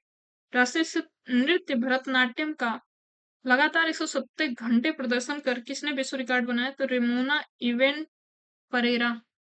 आगे है, भारतीय बीमा विनियामक और विकास प्राधिकरण का अध्यक्ष किसे चुना गया है? अजय सेठ। किस भारतीय लेखिका को पेन ट्रांसलेट्स एक्स सॉल्ट 2025 पुरस्कार से सम्मानित किया गया? गीतांजलि श्री को। उन्हें किस कृति के लिए पुरस्कार प्रदान किया गया? तो वन एलिफेंट लिव्ड हर। इग्नू की पहली महिला कुलपति बन गए प्रोफेसर उमा कांजीलाल। आगे है, जीपी बिरला मेमोरियल पुरस्कार 2025 किसे प्रदान किया गया है? तो डॉक्टर वी नारायण, इसरो के अध्यक्ष जो हैं। OTP please online buyers sellers and gig workers in south Asia पुस्तक के लेखक कौन है? तो Vandana Vasudev. Green gold the neem pharmacy पुस्तक के लेखक कौन है? तो डॉक्टर विश्वरूप राय चौधरी। यूएन महासचिव एंटोनियो गुटेरस द्वारा किन दो व्यक्तियों को नेल्सन मंडेला पुरस्कार 2025 प्रदान किया गया? तो कनेडी ओडेडा केन्या के थे और ब्रेडा रेनॉल्ड्स कनाडा के थे, ठीक है। मंडेला में भी बहुत सारा डा है, इसमें भी डा डा बहुत सारा डा है, ठीक है। आगे, वर्ष 2024 का कलिंग रत्न पुरस्कार किसे प्रदान किया गया? तो केंद्रीय मंत्री धर्मेंद्र प्रधान को पुरस्कार मतलब दिया गया है। सोनाली मिश्रा किस बल की पहली महिला महानिदेशक बनी? तो रेलवे सुरक्षा बल। यूएन जनसंख्या पुरस्कार 2025 से भारत की किस महिला को कार्यकर्ता को सम्मानित किया गया? तो वर्षा देश पांडे, जो कि महाराष्ट्र की हैं। आगे है, जेनिफर गार्लिक्स सिमोन्स किस देश की पहली महिला राष्ट्रपति बनी है? सूरीनाम। प्रधानमंत्री नरेंद्र मोदी को कहा कि नगर सरकार ने की टू द सिटी विशेष सम्मान प्रदान किया है? तो ब्यूनस आयर्स, अर्जेंटीना की। 17वां ब्रिक्स शिखर सम्मेलन कहाँ आयोजित हुआ था? रियो डी जेनेरियो, ब्राजील में। बासे ब्रिक्स, बासे ब्राजील। एनालाइटिंग लीडरशिप पुस्तक के लेखक कौन है? तो शेरिंग तोवगे हैं, ठीक है। आगे है, चिंथा रविंद्रन 2025 पुस्तक के लेखक कौन है? तो शरण कुमार लिम्बाले। प्रिया नायर किस कंपनी की पहली महिला सीईओ और एमडी बनी है? Hindustan Unilever limited, HUL। Hindustan Unilever limited बनी है प्रिया नायर। भारतीय नौसेना की विमानन शाखा में फाइटर स्ट्रीम शामिल होने वाली पहली महिला पायलट कौन बनी है? तो आस्था पुनिया, ठीक है। हाल ही में आईसीसी का नया सीईओ किसे नियुक्त किया गया? तो संजय गुप्ता। घाना का सर्वोच्च सम्मान का नाम क्या है जिसे पीएम मोदी को सम्मानित किया गया? तो the officer of the order of the star of घाना, ठीक है। ब्रिटेन की सीक्रेट खुफिया सेवा M16 की पहली महिला प्रमुख नामित कौन हुई है? तो ब्लेस मेट्रोवेली बनी है। आगे है, अमेरिकन मेडिकल एसोसिएशन के पद पर पहुंचने वाली पहली भारतीय मूल की महिला कौन से? डॉक्टर बॉबी मुकम्मल। किस राज्य पूर्व मुख्यमंत्री विजय रूपाणी का निधन हो गया? तो गुजरात के। 18वें एशियाई फिल्म पुरस्कार का आयोजन कहाँ पे किया? तो हांगकांग। सर्वश्रेष्ठ फिल्म का पुरस्कार प्रदान किया गया किसको? All B imaging and flight. निर्देशक कौन है इनमें? पायल कपाड़िया। आगे है, सर्वश्रेष्ठ अभिनेत्री का पुरस्कार किसे मिला? तो सहाना गोस्वामी, फिल्म संतोष के लिए। दिया सलाई किसकी आत्मकथा है? तो कैलाश सत्यार्थी, ठीक है, जो बचपन बचाओ आंदोलन के प्रमुख थे। वर्ष 2025 का पुलित्जर वास्तुकला पुरस्कार किसे प्रदान किया गया? तो लियू जियाकुन चीन को। उपन्यासकार प्रोफेट सॉन्ग के लेखक कौन है? Paul Lynch. The green book and observers notebook पुस्तक के लेखक कौन है? Amitabh Kumar. Viewfinder a memory किसकी आत्मकथा है? तो अमोल पालेकर की। अगला है, वर्ष 2023 का राष्ट्रीय तानसेन सम्मान किसे प्रदान किया गया? तो स्वप्नल चौधरी कोलकाता के हैं। गगन गिल को किस कृति के लिए हिंदी का साहित्य अकादमी पुरस्कार 2024 से सम्मानित किया गया? तो जब तक मैं बाहर आई। हिंदी का साहित्य पुरस्कार 2024 मिला है जब तक मैं बाहर आई, और किनको मिला है? गगन गिल को। ठीक है, आगे। UNEP champion of the earth award 2024 कितने विजेताओं को प्रदान किया? तो 6। लाइफ टाइम अचीवमेंट श्रेणी में किसे दिया गया? तो माधव गाडगिल भारत के हैं। आगे है, शांति निशस्त्रीकरण और विकास के लिए इंदिरा गांधी पुरस्कार 2024 किसे देने की घोषणा की गई? तो मिशेल बैचलेट पूर्व राष्ट्रपति चिली की हैं। टर्नल प्राइज 2024 की विजेता किसे घोषित किया गया? तो जसलीन कौर को घोषित किया गया। The great derangement climate change and the unthinkable पुस्तक के लेखक कौन है? तो Amitabh Ghosh. Mountain mammals of the world के लेखक कौन है? तो एम के रंजीत सिंह। हाल ही में नेपाल की अंतरिम प्रधानमंत्री कौन बना है? और पहली महिला बन गई है सुशीला कार्की। मैंने पहले भी इसको याद करवाया, कार्की से याद रखना, काकी। ठीक है, तो अभी प्रोटेस्ट बहुत हो रहा था भ्रष्टाचार के खिलाफ, वहां के जो युवा कर रहे थे, तो उन्होंने सोचा कि चलो भाई, भ्रष्टाचार ये सब बहुत कर रहे हैं, अब काकी को ही अपने बना देते हैं प्रधानमंत्री, तो ठीक रहेगा। ठीक है, ऐसे कनेक्ट करके याद कर लेना। अगला है, इससे पहले किस पद पर वो रह चुकी हैं? तो नेपाल के पूर्व मुख्य न्यायाधीश रह चुकी हैं। The Chola tigers Avengers of Somnath पुस्तक के लेखक कौन है? तो अमिश इसके लेखक हैं। आगे है, वर्ष 2025 का रेमन मैग्सेस पुरस्कार प्राप्त करने वाला पहला भारतीय संगठन कौन बन गया है? तो एजुकेटेड गर्ल्स। आईएसएस अंतरराष्ट्रीय अंतरिक्ष स्टेशन पर पहुंचने वाले पहले भारतीय कौन बने हैं? सुधांशु शुक्ला।